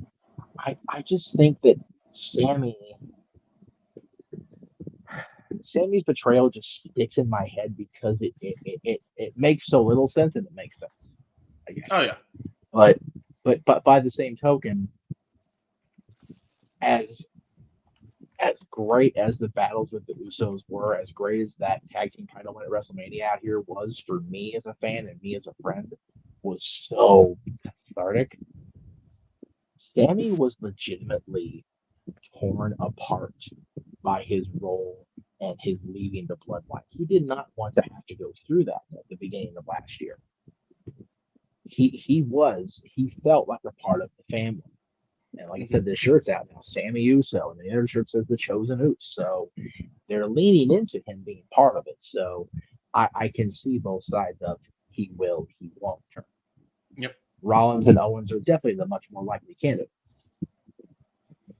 to get involved, even though they're not in the cage at the moment. Yep. But that little speck of doubt is in the back of my soulless mind that it'll happen for Sammy. Yeah. And to be fair, justified. I get the best part about this whole angle is they have made it so unpredictable and so watchable at the same time. And that is rare. Like, it is really rare for that to be the case. So, and to be fair, Seth interfering doesn't necessarily have to cost the bloodline. He could just take CM Punk out. It doesn't mean they're going to necessarily lose. True. It just starts their path to WrestleMania. Yep. Amen. The fact that we've had no Cody and Kevin announced for Survivor Series makes me think that Seth will get involved, and then it'll just start to spiral into other people. Mm-hmm. If that's going to be the main event, we have to have the clusterfuck level of tonight's main event without the what the hell booking of it and the brutality and the of it. I mean, it's war games. It needs to be brutal. Let me be clear on that. But it needs to make sense. And I think that as long as they stick to the narrative, Kevin, Sammy, Seth, the bloodlines, it'll work. I'm very curious to predict the show tomorrow with Aaron because, like, we've got 3 matches booked. Like, what the fuck are we doing next week? Like, yeah, seriously. Yeah. Like, we're booking now? Oh, okay, sure, boss. That makes sense. Nothing booked. Well, I mean, traditionally he tries to do his prediction shows on Thursday, and Thursday's Thanksgiving. Well, of course, but there's this car. As much as we praise Paul Levesque for and like, where do you string it in the rest of the time during the week? Well, no, that's I'm not faulting Aaron for it. I'm faulting Paul Levesque for it. It's like he forced the hand of we don't have a day to book, but we've got no card to talk about tomorrow. What do we do? Or even you guys Monday night. Like, unless there's a lot of shit happening on Raw Monday, it's gonna be prediction might have to be predicting the actual card. Yeah, right.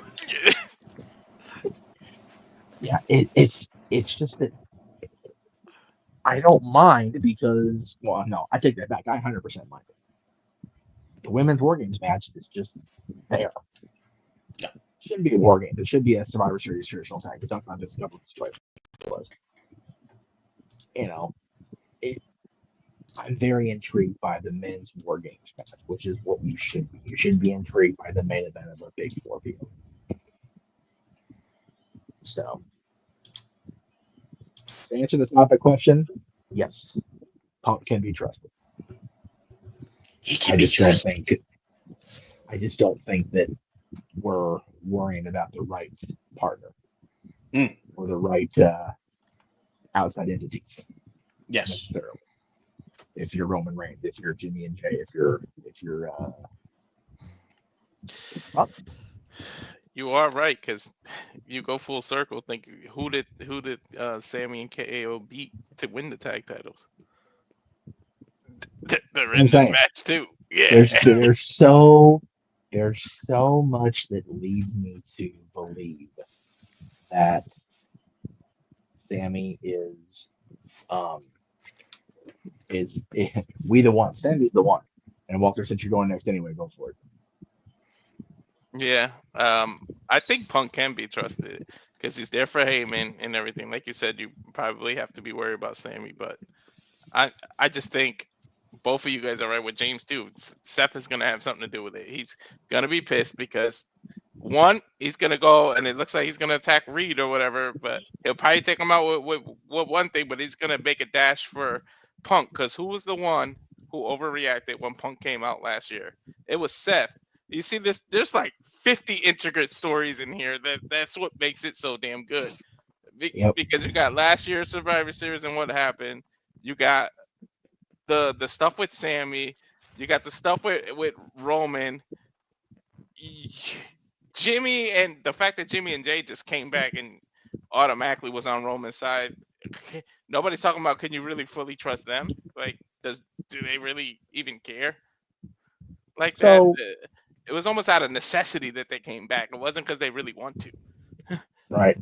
So, Noah, it sounds like Walter's saying that they're taking both storyline built beef and real life beef and making good business out of it. Amazing that a company can do that. Say it louder, Jeff. By the way, I believe Noah is asleep, so you just talk to a sleeping Noah. He's okay. Well, then, James, since you're there, yeah, it's it's amazing. Yeah. A year ago, Corey Graves is winning the Nobel Peace Prize for having Punk not be killed live on television. Yes. I'm just saying, because Rollins was there, man. So, whoops, I went to the wrong window. There we go. Hi. Yeah. Yeah. I mean, it's amazing how it works. It's almost like you're doing business the right way.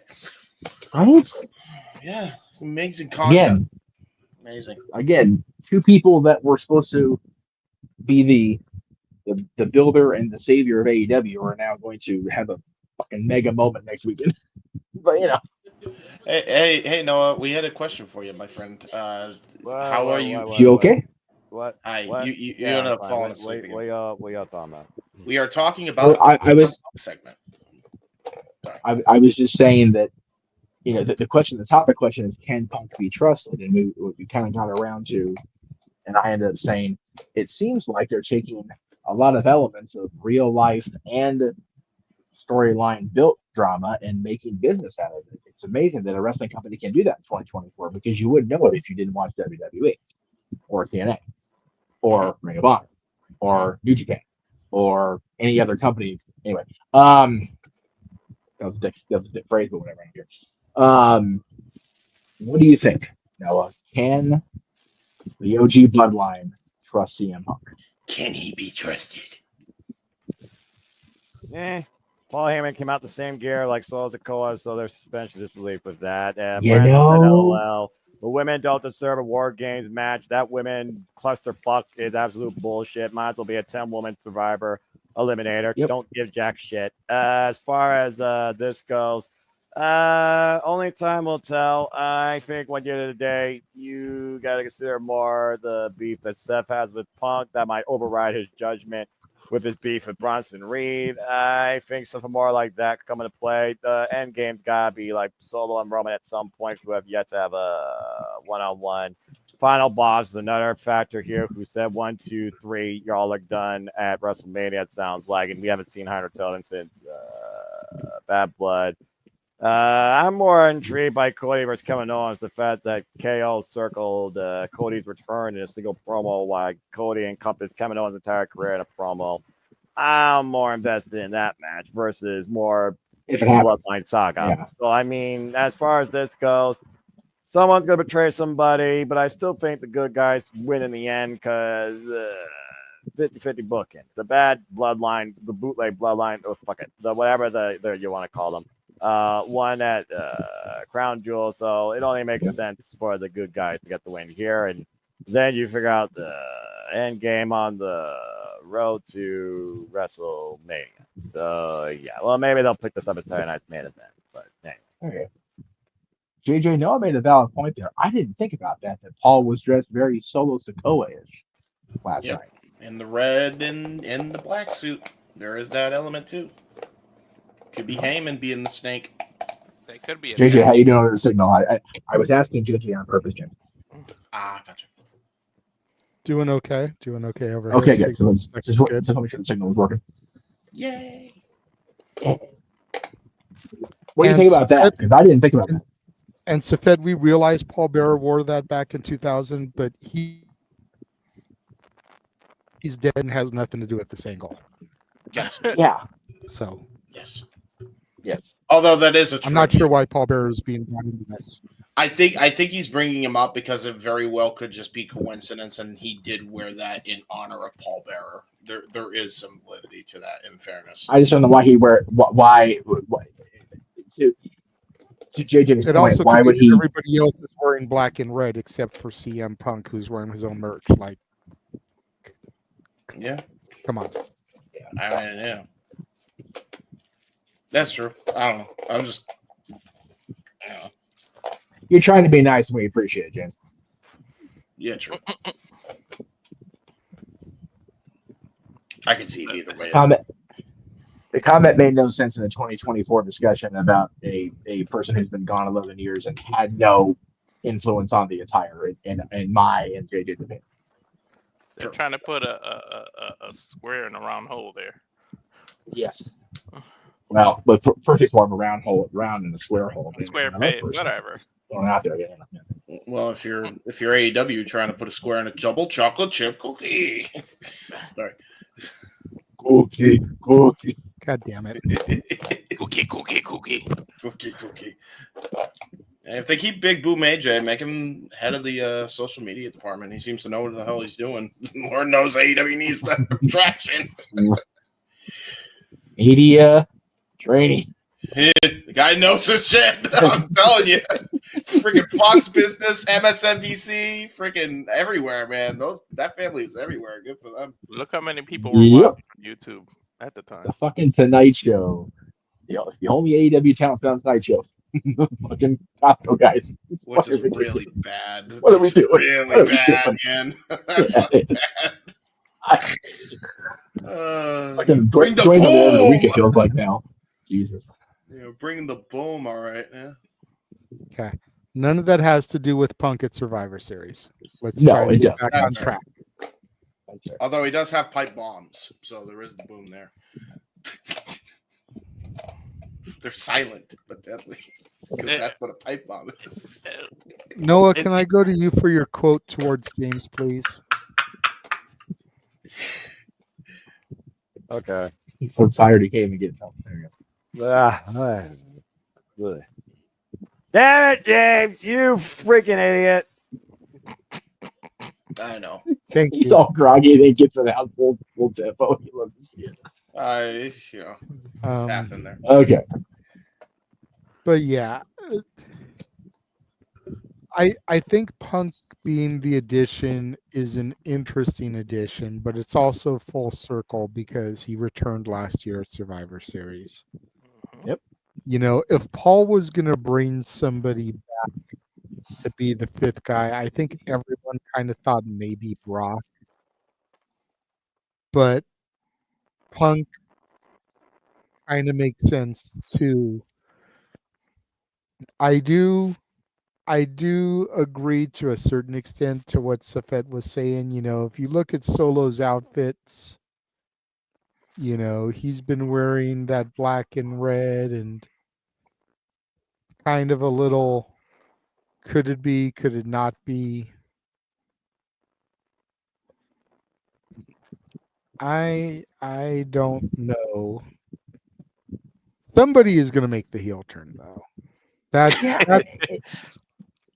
the obvious thing, because we've got to start building steam towards Saturday night's main event. We've got Mania next year. You know, seeds got to get planted here. I definitely feel like Seth will probably get involved to kind of start the ball moving towards him and Punk at Mania. Mm-hmm.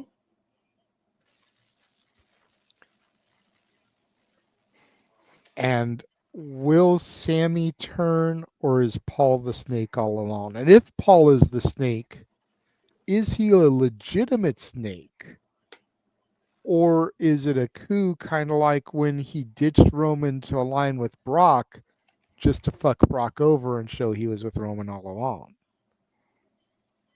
Like, is he going to turn on Roman to lure Solo into a false sense of security so that when Roman beats him,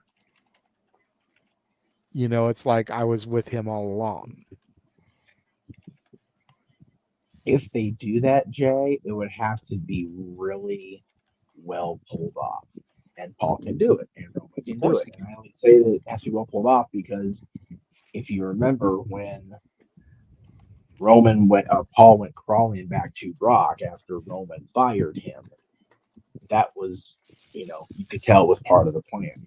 He, at least on TV, looked legitimately surprised when ladies and gentlemen went over the arena. Like he was like, "Oh shit, he is here. Why couldn't I call him last week? What the hell is going on?" Now, they could do the same thing like they did with Brock and just, we got you, motherfucker. We got you back then when it goes to WrestleMania. We've had you this whole time. You silly little wannabe tribal chief, you. But that's long-term storytelling, and we know they're capable of it.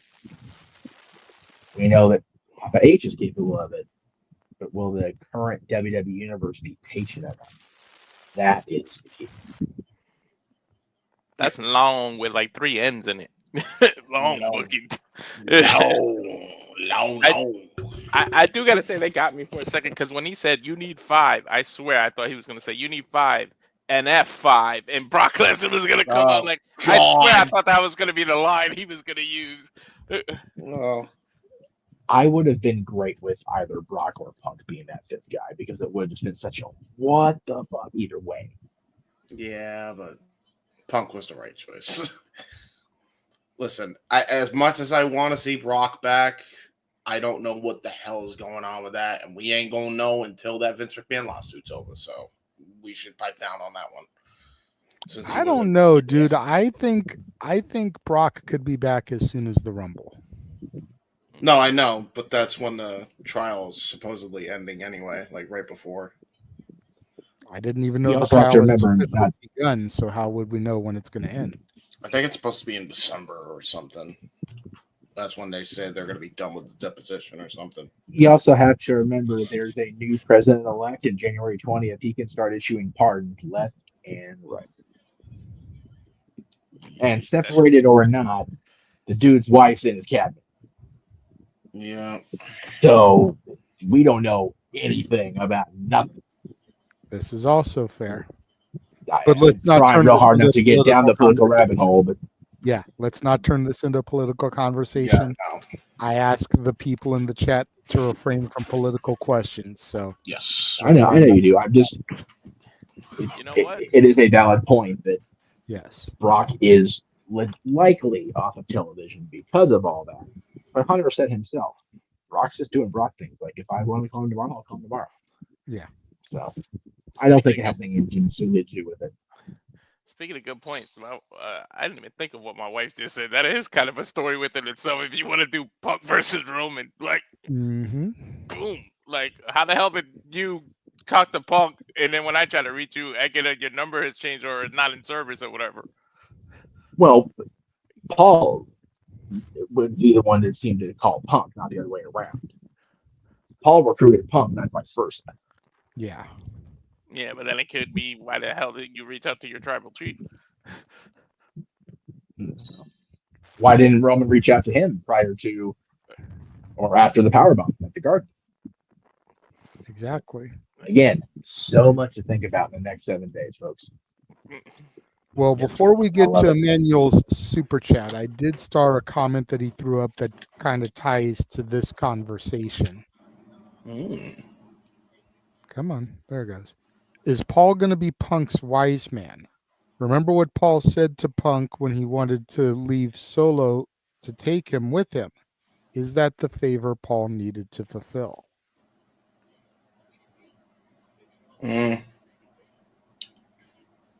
Could be.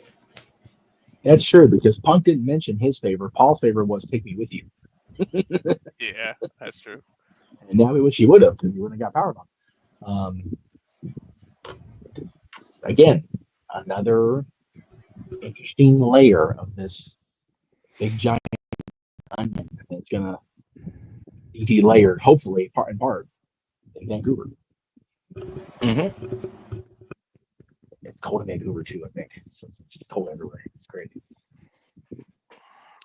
And then we did get a super chat from Emmanuel also. Thank you very much, Emmanuel. As always, he wants to know who attacked Jade. And is this a step back for her in WWE? And then he goes on to add, who's replacing her in War Games? Now, Walter had asked to go first on this one in the private chat, so I will allow him, and I'm going to send frequency waves. Don't say what the fuck I'm about to say, asshole, because you know how much I love me some Jade. I was really looking to get into this, but you politely asked, so I will allow it. Just don't fuck me over. And ... there is a SmackDown spoiler. So if you actually don't want to be spoiled by SmackDown, ... Yeah, I haven't read the SmackDown spoilers. Me neither. Oh, okay. And okay, good.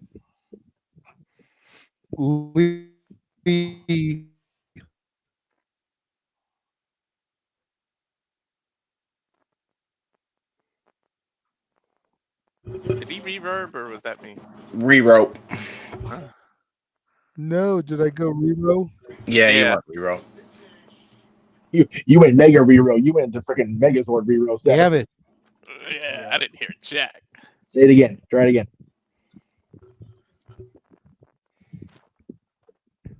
All I heard was Lee. Yeah, right. And then you rewrote.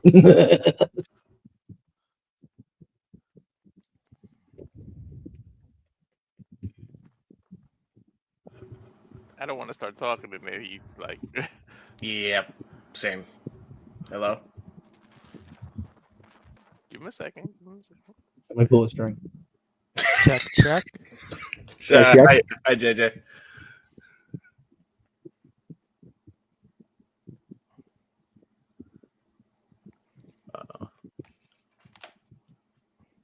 Curse this damn technology. I heard him say check. Yeah. Can he hear us? I don't know if he can hear us. I'll type in the okay. Walter, go ahead. Okay. All right. I'm gonna say because of how they've been pushing her and everything, her replacement is probably Lash Legend because she's just gonna pop up, and that's a good replacement of a strong Jade.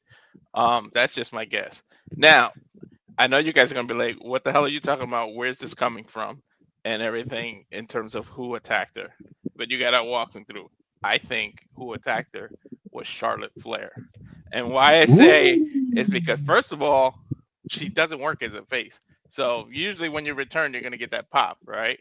It's not going to work here. But if you think about it, who has benefited more from Charlotte's injury than Jade and Bianca. After Charlotte is out of the spotlight, those two rose, and they rose pretty quickly. Bianca years ago, even with Charlotte there, but Jade really got her spot. Had Charlotte been there the whole time, Charlotte could have taken her down. So the fact that Charlotte's been gone and she's ready to come back, she needs a big angle to walk right into.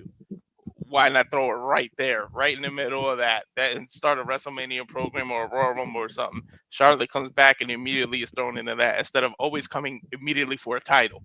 Let's just do that. Let's bring her to be able to try to conquer Bianca and Jade. She's the one who attacked her. I know it's a little far-fetched and you're like, where the hell would you get that from? But it makes a lot of sense.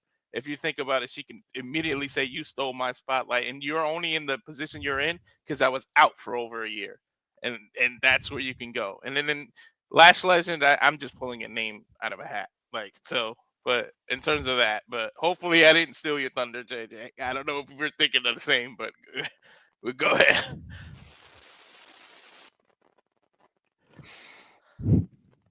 Okay. Can everybody hear me? Yes. Yeah.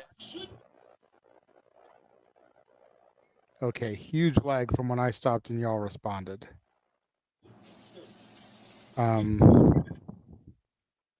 I do think Charlotte is going to be the one to take the spot. But I don't think Charlotte who attacked her.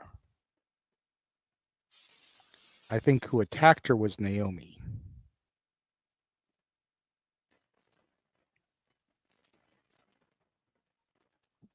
Ooh, that actually makes sense. Okay, I'm getting the awkward look from Jeff, so I know I'm still being heard. But yeah, I saw a whole thread on social media about somebody suspecting Naomi earlier today, and the more I read this guy's logic behind everything, the more it made complete total sense. Think about it.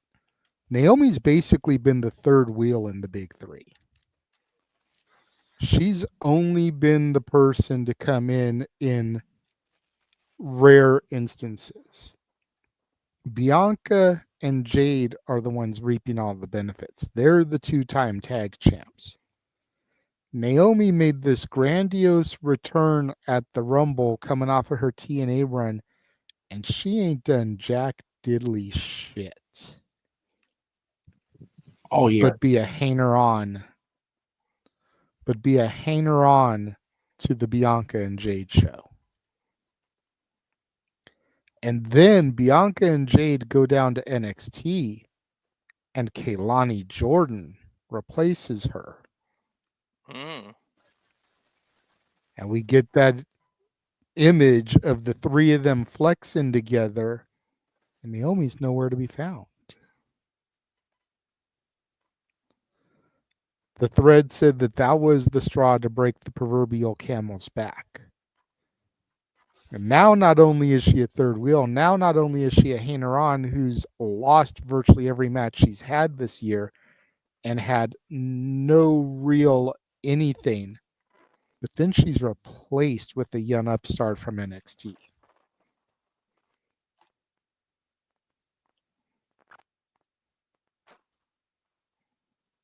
Everybody has said coming off the heels of the Trinity run in TNA, she deserves way more than this.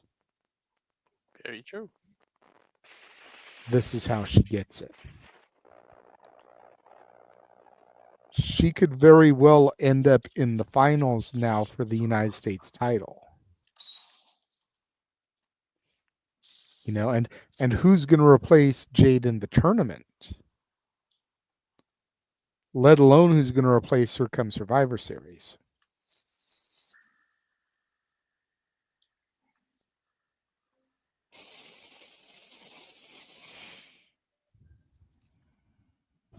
Yeah. Very hard to argue with the Naomi part of being the attacker. Mm-hmm. And it would be what we've been calling for on this show for years now.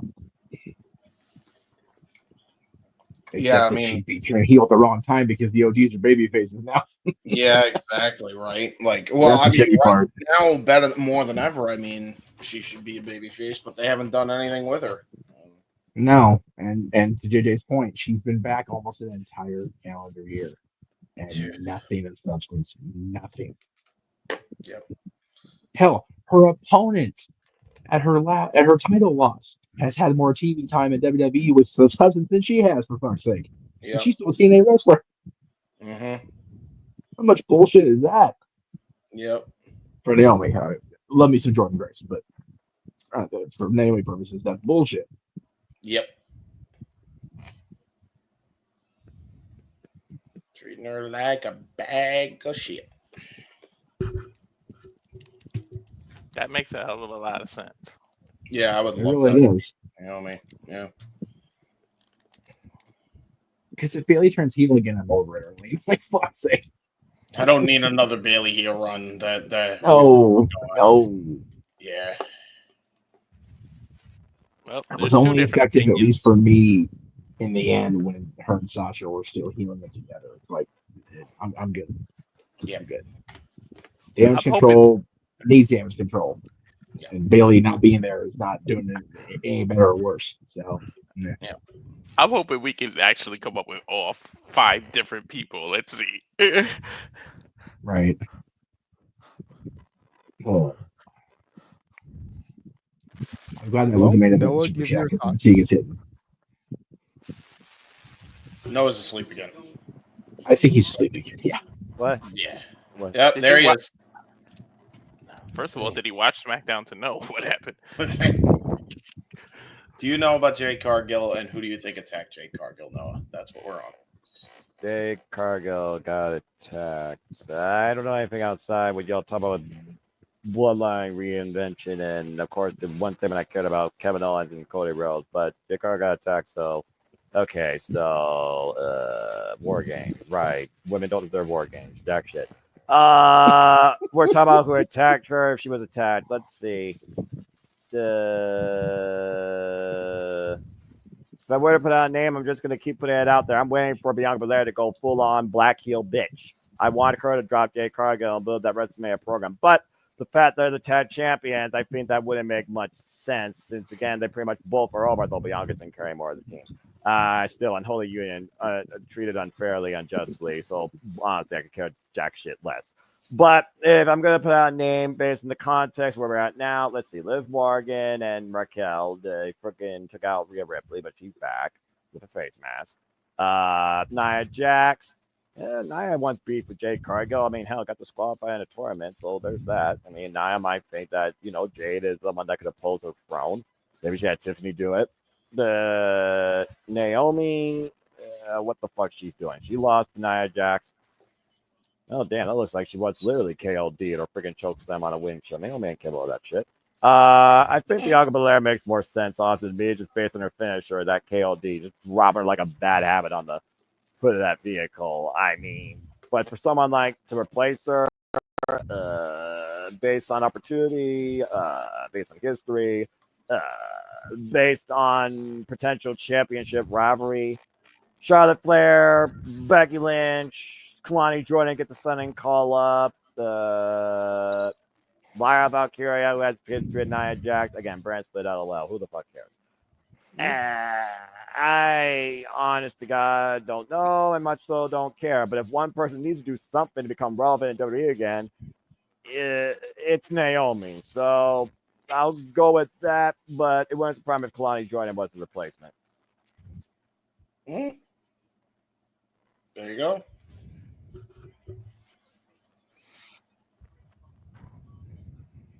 I don't got our names. And now Noah goes back to slumber. James? For me, I think I agree with your line of thinking, JJ. Honestly, I think it's Naomi. Full on. I think you're sound. I think that logic is sound. So I go with Naomi. Naomi. She deserves better, man. It feels like, what is the biggest story outside of the bullshit in AEW? It's the Naomi stuff in WWE. I feel like literally since we've been existed as the multiverse, we've been talking about how Naomi's been misused in the WWE. And that's not changed since we've changed names and logos. So, you know, the more things change, the more they stay the same. Yeah, I feel like it's got to be Naomi. Naomi's got to be the one. So please make it Naomi.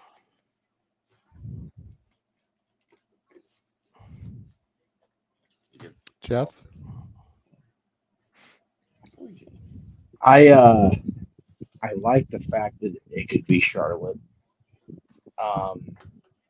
because that means she's back in the mix and not necessarily going after a title just yet. I really think it has to be either her or Naomi. I tend to agree with the two of you both on paper. Sorry, I'm trying to. I need a cough drop really bad. And I can't get anybody outside of fuck.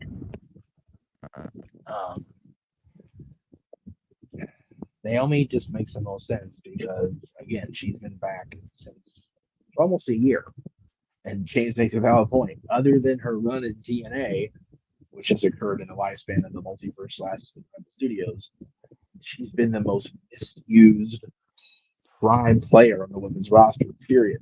Like, there's no arguing that she's been the most misused one. Like, for me, it's not even a close second for anybody else. Like, she's just that person. And it's bullshit because she is talented. She's got a great following. The people seem to like her, whatever role she's in. So get her back in the mix. But I pointed out while you were rerunning that turning her heel now would only be sucky because then she wouldn't join the bloodline because her hubby's part of the OGs, which is the babyface bloodline. Like shit. So that's a good other point. than that, I'm here for it. I just want to ask a follow-up question. When do you think they reveal who attacked her? Yeah.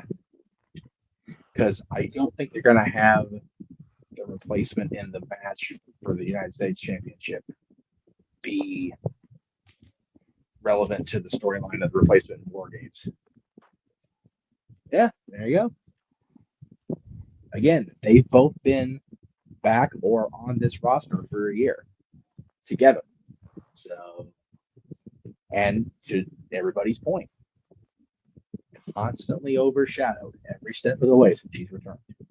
Whereas Jade has had the rocket shoved to her proverbial, butt. And a lovely proverbial butt it is too. Proverbial butt indeed.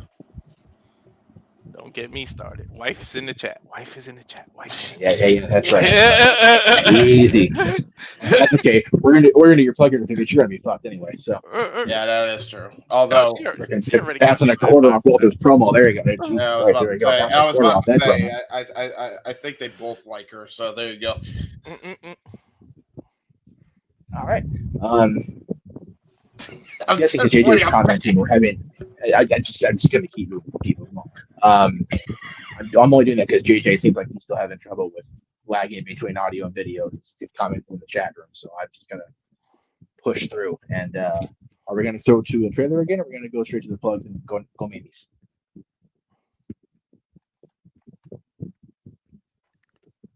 Can y'all hear me? Okay.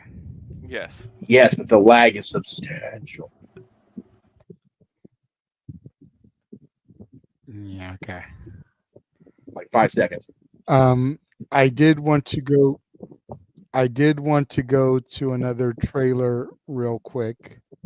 Something that we haven't aired yet.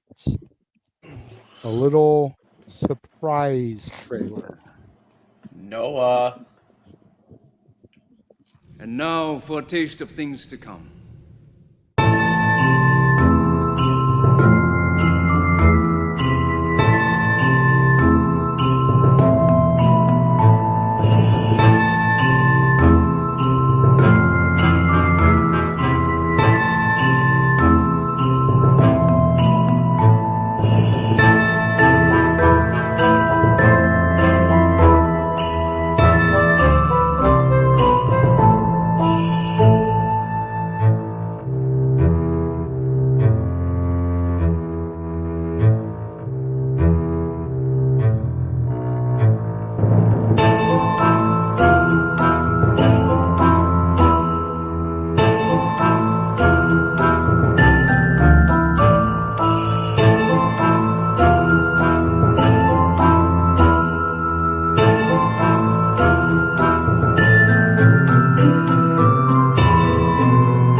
reviews are back.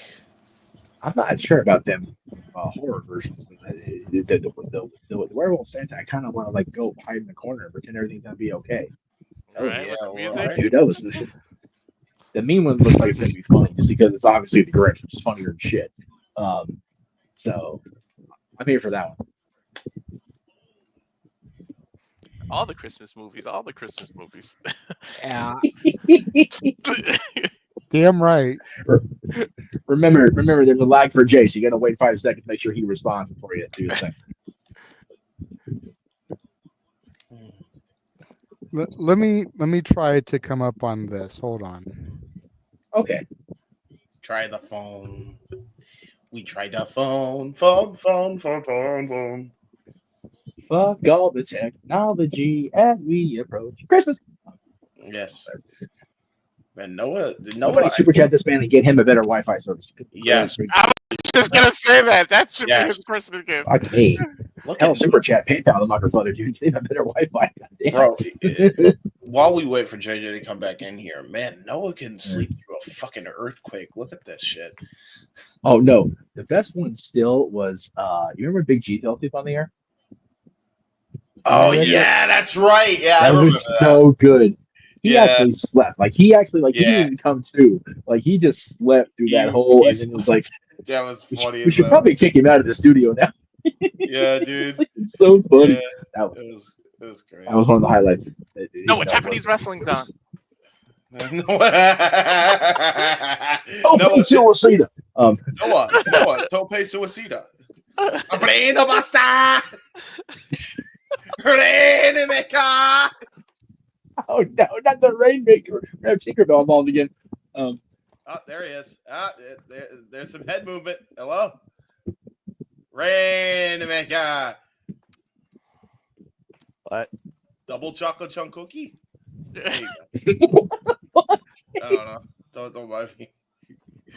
Hey, Noah. How are you? Are you awake? I'm here. There you go. James, how you doing? Now you're back. Hello. Hello. We don't know why you say goodbye. We say hello. Yeah.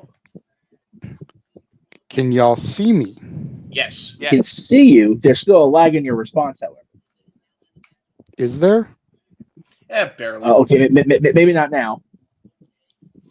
Okay, because I can see me on the phone, but on the laptop, I'm not seeing me yet. It's still doing the do. But okay, because I'm trying to produce. I'm still trying to produce on the laptop, but okay. There you go. Okay. Well, this should be fun to try as we close up the show. But yes, the Renegades reviews, little soft reopening, as it were, because so many movies were coming out on Netflix this year, and it's just like, you know what? I kind of want to talk about them. Kind of want to do the thing. They're pretty much going to be a Tuesday, Wednesday, Thursday thing each week, with a couple exceptions. The week of the horror themed movies will be Monday, Wednesday, Friday, because that week has actually got a Friday the 13th, which is why I went with the horror themes that week. That way Friday the 13th could have a Christmas horror movie. That's awesome. Plus, what is it? Final Resolution? Is that yes. Okay. And then the last three will be Christmas Day, Christmas Eve, and the 23rd. That'll be the Princess Switch trilogy, 1, 2, 3. Oh, okay.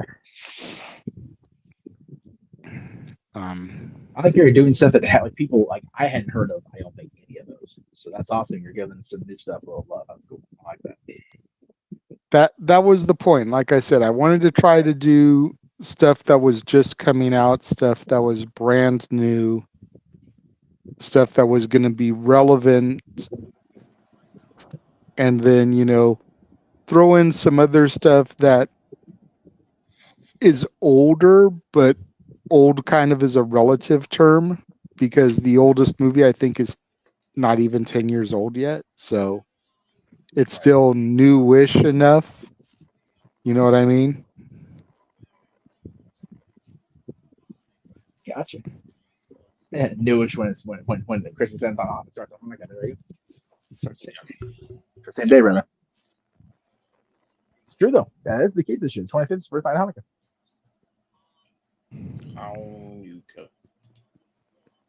And then the mean one was just like I've been on this kick of watching, you know, the Mouse Trap with the Steamboat Willie Mickey Mouse, the Winnie the Pooh Blood and Honey, and like there's a Grinch horror movie, and it's like, come on, that just seemed like it was perfect.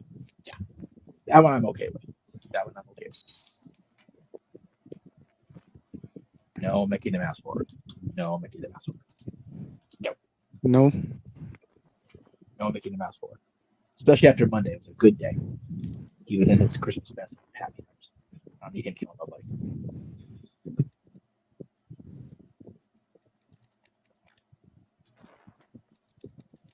So yeah, those will all be coming starting next Tuesday.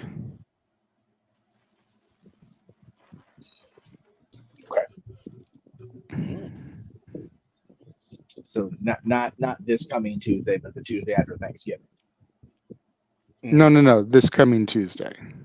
Okay. Just trying to make sure I had that clear in my head because it didn't make. Brain did not compute. So Tuesday the 26th. You can check that out over at the Continent Studios. Yes. Because Turkey Hollow will go up on Thanksgiving Day. Ooh.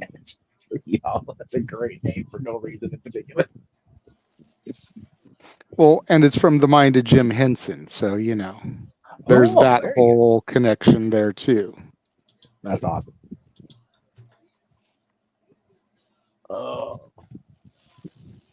I have a topic talking about you off air, by the way, about Henson. If you have the time and aren't seeing the TV yet. We shall see. Okay. But so there's all that coming up, and then of course, come the beginning of the year will be the full-on relaunch. Give me a week in between the Christmas Day episode going up, and then New Year's Day in the full relaunch. There you go. It should be a day long remembered. Yes. Yes. But enough about that. Let's go ahead and start going through the shills before my computer decides it wants to crap out again. James. Yeah, you can find me on the Facebook, Instagram. Oh, no, I'm sorry. The Facebook at JHubert and YouTube, Instagram, and X at JHubertside95. I'm really cool and dumb things on the internet. Check out my uncle's documentary trailer. Go check that out. Go do that. It would be great. You should do that, and you should also check out my J Hubert side of things. Part 1, All Elite Children, and Part 2 of All Elite Children. The war against AEW management and fans against its wrestlers. So yeah, go check that out, folks. It's a crazy 2-part series, full of twists and turns and me oh my's. So yeah, if you want to know why the hell people are pissed off at AEW and why people stop tuning in, go watch it, especially part 2, because man, it gets even worse. You want to see the nonsense? Go ahead, be my guest. I still need to sit through part 2. Yes. Wait, what? I said I still need to sit through part 2. Yes. And Jeff, what were you saying? Fair dues. Not important, I guess. Noah.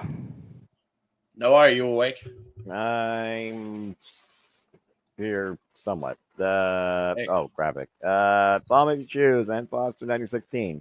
All things wrestling. AEW fam on the social media platforms. Primarily, I'm on the YouTube and the Twix. Instagram only match, and you have a picture that tells a story. Keep up with prediction leads, prediction panels. Keep up with what we do here at Simulated Reliable Studios. And as always, just your life and enjoy wrestling too. It's as simple as that. See you tomorrow for whatever we're doing. And say yeah, you when we're on that prediction panel. And stay tuned for predicting Monday Night After Raw for Survivor Series War Games.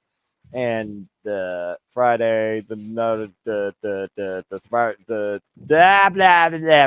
TNA Turning Point, Friday, November 29th, 3 p.m. Eastern Standard Time. So we did it before I watch one. There you go. Sleepy Ghost. Yes. Walter. The ace. Mamacita. No, I'm sorry. I was looking over my shoulder to make sure she ain't coming. Wait, I thought you said you both left her. What do you mean? That doesn't mean she won't think it's funny. Yeah, that's true. So on the Twitter, you can follow me at Walter Alex Cruz and Instagram Walter.Cruz.940, and of course the Raise the Wrestling YouTube channel, all one word. Do not space it. It would be easier to find. And thanks for everybody who did tune in. It was a lot of people watching that watch along, so we thank you. Yeah, you guys did some pretty good numbers. As of right now, on my channel alone, 500, and I can't see if that's 37 or 27. But still, like over 500 views just on my channel alone. That's right. Really, that's quick. Damn, for an AEW show. I mean, we're getting some traction for AEW shows. I wonder why. It's almost like We're getting traction on all the pay-per-views on my channel now, and I know why, or at least I've got a pretty good feeling why. But I'll save it for off the air. That'd be fair. Well, since you're still here and you didn't go Mimi's, Jeff, why don't you run through your shit again? Yes, and I'll run take a shit in a minute here. Good lord. So yes, on the socials at Facebook and Blue Sky at Jeff Meacham. Instagram and YouTube is Instagram is _Jeff Meacham. YouTube is also Jeff Meacham. Twix is _ Jeff Meacham. I'm on there right now because I'm trying real hard to switch people to that platform, but we'll see how it goes. Finally got around to booking some stuff for New Year's Eve / the Jeff Meacham anniversary show. Yeah, we'll have dear friend Ariel Belair singing her song "Till the Clock Strikes." That'll be part of the presentation. I also will be giving my projections for 2025. And yes, it's spelled and typed like that on purpose, just to trigger you crazy people. What's for the next 12 months. And then finally, during the course of that show, there'll be a congratulatory phone call from a voice I previously had no chance in hell of contacting. That will be on that show on New Year's Eve. So stay tuned for all the craziness. You never know what's going to happen with the Jeff Meacham Network or Rival Studios. And that graphic proof. I forgot what thing I was supposed to plug because I didn't get a graphic on, so my apologies. Go for it. I will be on Duke Loves Wrestling. I forgot about this, folks. Be on the lookout for that. Duke Loves Wrestling on YouTube. I kind of do a bit of a buffer between part 1 and part 2 on his show. We discussed some of the stuff I had already talked about. We had actually talked there. That is a very big platform because he has had the likes of Eric Bischoff on his show. He has had the likes of other talent on his show, independent talent mainly, big names in the independents. And he has had Devon Dudley as a co-host on a weekly show called The Duke and Devon Show, where I think it's the Devon and Duke Show. Go check that out. I'll be on that show, on that channel. There you go. All right. As for me, you can find me on the socials, on Instagram, the Renegade JJ Williams, on YouTube, of course, Casa D18 Studios, on Twitter and Blue Sky, ROWJJ Williams. In addition to everything that you saw in the trailer, we do have some pretty cool stuff coming up. Not only will you get a Renegade review from me on Thursday, but at some point on Thursday, and I haven't completely decided yet if this is going to just be exclusive to the members or if I'm going to stream it to the greater Simply Reliable Studios, but tomorrow at 4 Eastern, 1 Pacific, Noah and I are going to enter the studio to film a retro watch-along of the inaugural Turning Point 2004 with 6 Sides of Steel. It is 20 years roughly to the day of the inaugural event, and I thought having that go up live on the eve of the latest installment would be kind of a nice little treat for the fans. Again, undecided if I'm just going to upload it and make it members exclusive or if I'm going to upload it and then create a StreamYard here and broadcast the video to 3 channels because I can only do 3 on my StreamYard. Even if I ask Walter for his login and tap into him, that's still only 4 channels. So, but should be cool going back and reliving that show. Yeah, I was there. Great show, man. Fun times. I know. That's why I wanted you to be a part of the call. I know. But you've got personal everything I issues, can. and I totally understand, and no Yeah. need to get into it. But that's why I wanted for you to be a part of it so badly, because you were actually there and could give firsthand experience reliving it all. Well, I can promise to try to get going here tomorrow in that block of time. I will say, if I'm not there tomorrow, I will say that it's so odd to me that I was there live in person for Randy Savage's last match. It's just bonkers. That's so wild. Isn't that crazy? Yeah. I mean, did he do a lot? No. If you watch the watch long and you watch the show, he didn't do a whole lot, but that is technically the last time he was involved in a match. He got the 3 cameras, so there you go. Yeah. And it's been 20 years, even crazier. So true. If I can get enough done right here, and if I can pull my voice together with these podcasts, you know, help me, I will do my best to do the studio with you guys tomorrow. Because I do want to. I really do watch that show back. I have it saved in my YouTube watch later, but I don't get around to watching. So. And then, of course, 1 week from tonight will be our next karaoke extravaganza, as we are thankful for our families. The entire theme is family groups, bands, duos that are family related. So think the Jacksons, think the Beach Boys, think AC/DC. You know, Walter found out today when he opened the playlist, the very first song was Big Balls by AC/DC. You know, so, hey, you know what? I had to throw Balls Mahoney's ECW theme in there, damn it. The Pointer Sisters, Ike and Tina Turner, you know, just the Hanson brothers.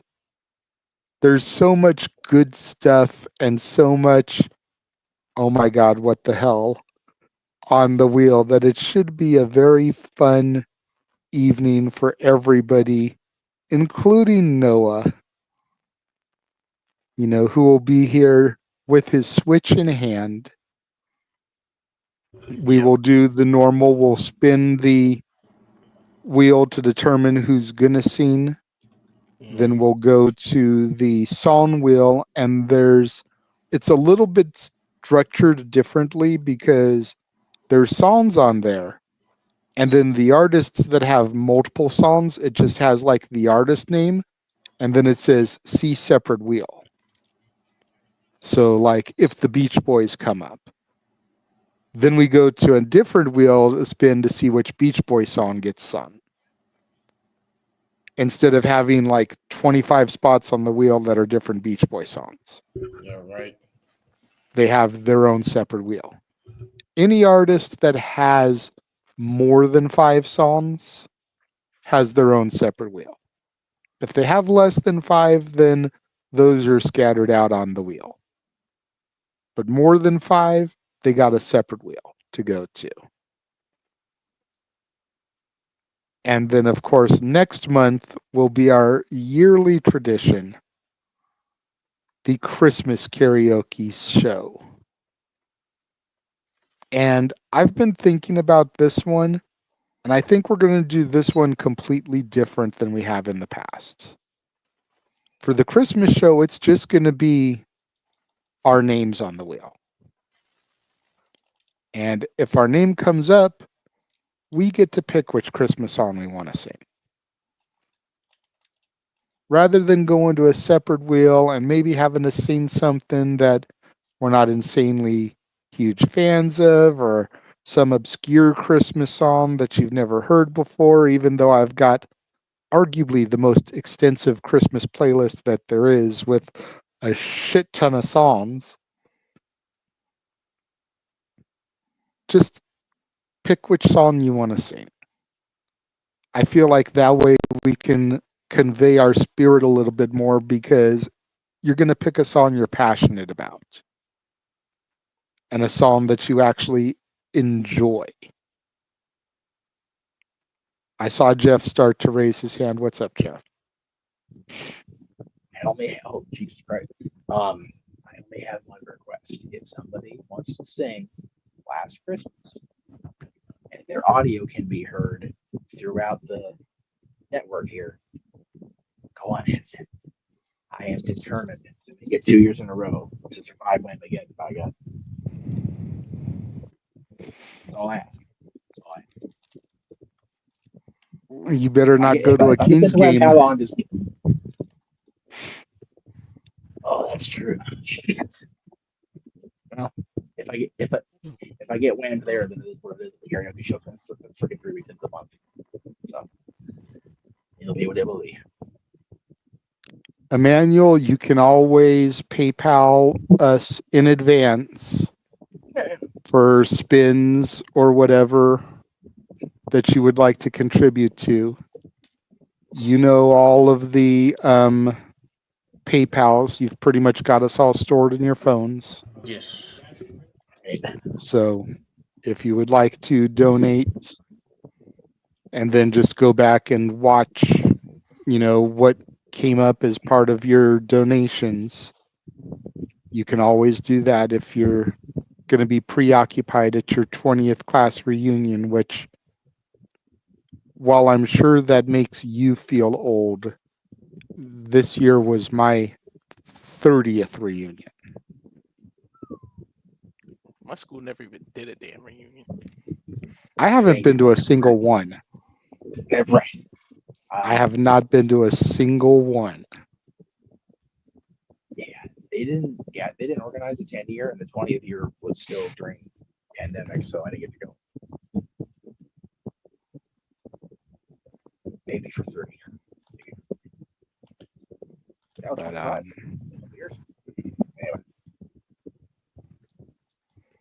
so all of that stuff coming up here, and then of course all the watch-alongs. This week is going to be insane for us. You would think that with it being a holiday week, it's going to be calm. Oh no. Jeff and I are going to be on the no DQ predictions tomorrow. I believe Noah will be on that as well. Actually, let me rewind that back. Noah and I are going to be filming Turning Point. Then the three of us are going to be on the no DQ predictions. Then on Monday, we'll be simply predicting. Then on Tuesday will be the no DQ review that I may or may not end up being on. Depends if I end up picking up a shift from work. Then Wednesday will be the Dynamite watch-along. Thursday will be the Turning Point airing. Friday will be this year's turning point. And predictions for it. Saturday, yeah, and the predictions for it. Saturday will be the WrestleCade Super Show and Survivor Series. Sunday will be Ladies' Night Out. And then we rest. Sunday. Yeah. And on the 8th day, we rest. No, because then Sunday night I'm doing the No DQ Year End Award nomination show with Aaron. So both Sundays this week I've got what do you call it? Aaron stuff. Plus, Tuesday, Wednesday, Thursday will be the Renegades reviews for this week. Plus, James may end up getting the itch to do a Jay Hebert side. Plus, Noah could always get the itch to do an ATW impromptu. True. Yep. Plus Thursday night we all have dies. Yes. Yeah. Yes. And a Our funeral. partridge in a pear tree. Wow. Okay. We just got a $26.02 super chat from 26.2 miles outside parts unknown. Perfect. Thank you. Yeah, dude. Lovely. Love the gimmick there. Who wins in an arm wrestling match? JJ versus Jeff, Aaron versus Virtue, Walter versus G, Datilla versus Arlene of Los Domingos, Noah versus Mansfield, and Hebert versus TJS. Well, no disrespect to Jeff. No disrespect to Jeff, but I think I would beat him in an arm wrestling match. You give your answer first, go ahead. No offense, bro. I think Virtue would take Rift. I think Walter would take G. Yep. I think Datilla would take Arlene. Noah would easily take Mansfield, although that would probably be the best matched one out of the two. And then I'm going to go with James over TJS just because forget him. Why do I always gotta fight TJS? Like, why? What is the thing? Do I really look that much like TJS? Looks wise, I do see some similarities, but you're a billion times smarter. Damn. Well, that's because James's brain is not dyed orange. January 20th. Anyway, go ahead, Jeff. I'm sorry, is that out loud? Go ahead. Boom goes the dynamite. Even Arlene says Datella would defeat her, so. Okay, well then, okay. You would beat me, especially right now with this broken wing I got going on. So definitely no doubt about that. Take these broken wings. Okay, sorry. Oh my god! Wow, that was a hell of a callback. Good job, Walter. I think Walter and G and Josh and Noah are both evenly matched, but I think Noah takes Josh for sure. Walter and Big G, I'd peg. That'd be an interesting one to say. Yeah, it's in our lane, and like I said, James's intellect and lack of making better choices when it comes to polls, it's beat him, TJS, and everything. As far as Aaron and Virtue, I don't see the whys. They're more evenly matched, personally. Leslie and Caitlin are more evenly matched, I think, for me than Aaron and Virtue, because Aaron's a very confrontational person, and his backyard pass would probably do him in. He'd probably go up to do arm wrestle and like reach behind and grab a chair and whack Virtue in the head, which wouldn't be a problem necessarily. But, love his Virtue, but it's fine. But yeah, I'd rather see Leslie and Caitlin do arm wrestle matches. It seems more like an even match to me. Okay, Walter. Yeah, I think JJ, Virtue. I don't know. Big G's a pretty big dude. He might get me. Yeah, he's pretty solid dude. Yeah. Yeah. I don't know. And I've seen him in person. You know what? Just to be different, I'll pick him over myself, just to not be. And then, Noah. So you're not going to Mercedes Monet it and book yourself to win? No, not at all. And yeah, James over Hebert, physically and mentally. James is Hebert. James over Hebert. James over TJS. Sorry. Yeah, I was about to say James over Hebert. Why is James? And I had a brain fart. Why is James there beating up his uncle Gary? Dude, Gary's been through it enough. Jesus Christ. James is beating himself. Wait, Noah, that who do you sounded got in really these? bad. What? Noah, who do you got in these matches? Arm wrestling. Arm wrestling. It was a super chat from 26.2 miles outside parts unknown. The greatest fan name in YouTube history. First off, greatest name ever. Arm wrestling. I have no objection about that. I don't even know anyone's strength. No, but you know wrestling, and this is all the wrestling. It's just a different form of wrestling. It is true. I want to see that Sylvester I know Stallone. Jeff talked about the shoulder one time. He was laughing so hard. I remember the man. I don't know if that's really there. But JJ, I guess it's because of that. Aaron Virtue. That probably would be the most, I think, even match based on both men, I think, and their background. But I think because Virtue's always going to be an aggressor, and if you disagree, he calls you a mark, so he's got you there verbally. I think I got to give it to Virtue. Walter and Big G. If Walter doesn't do his weed, Walter, otherwise Big G. That's fair. That's fair. Walter may be too stoned. Attila and Arlene. Damn it.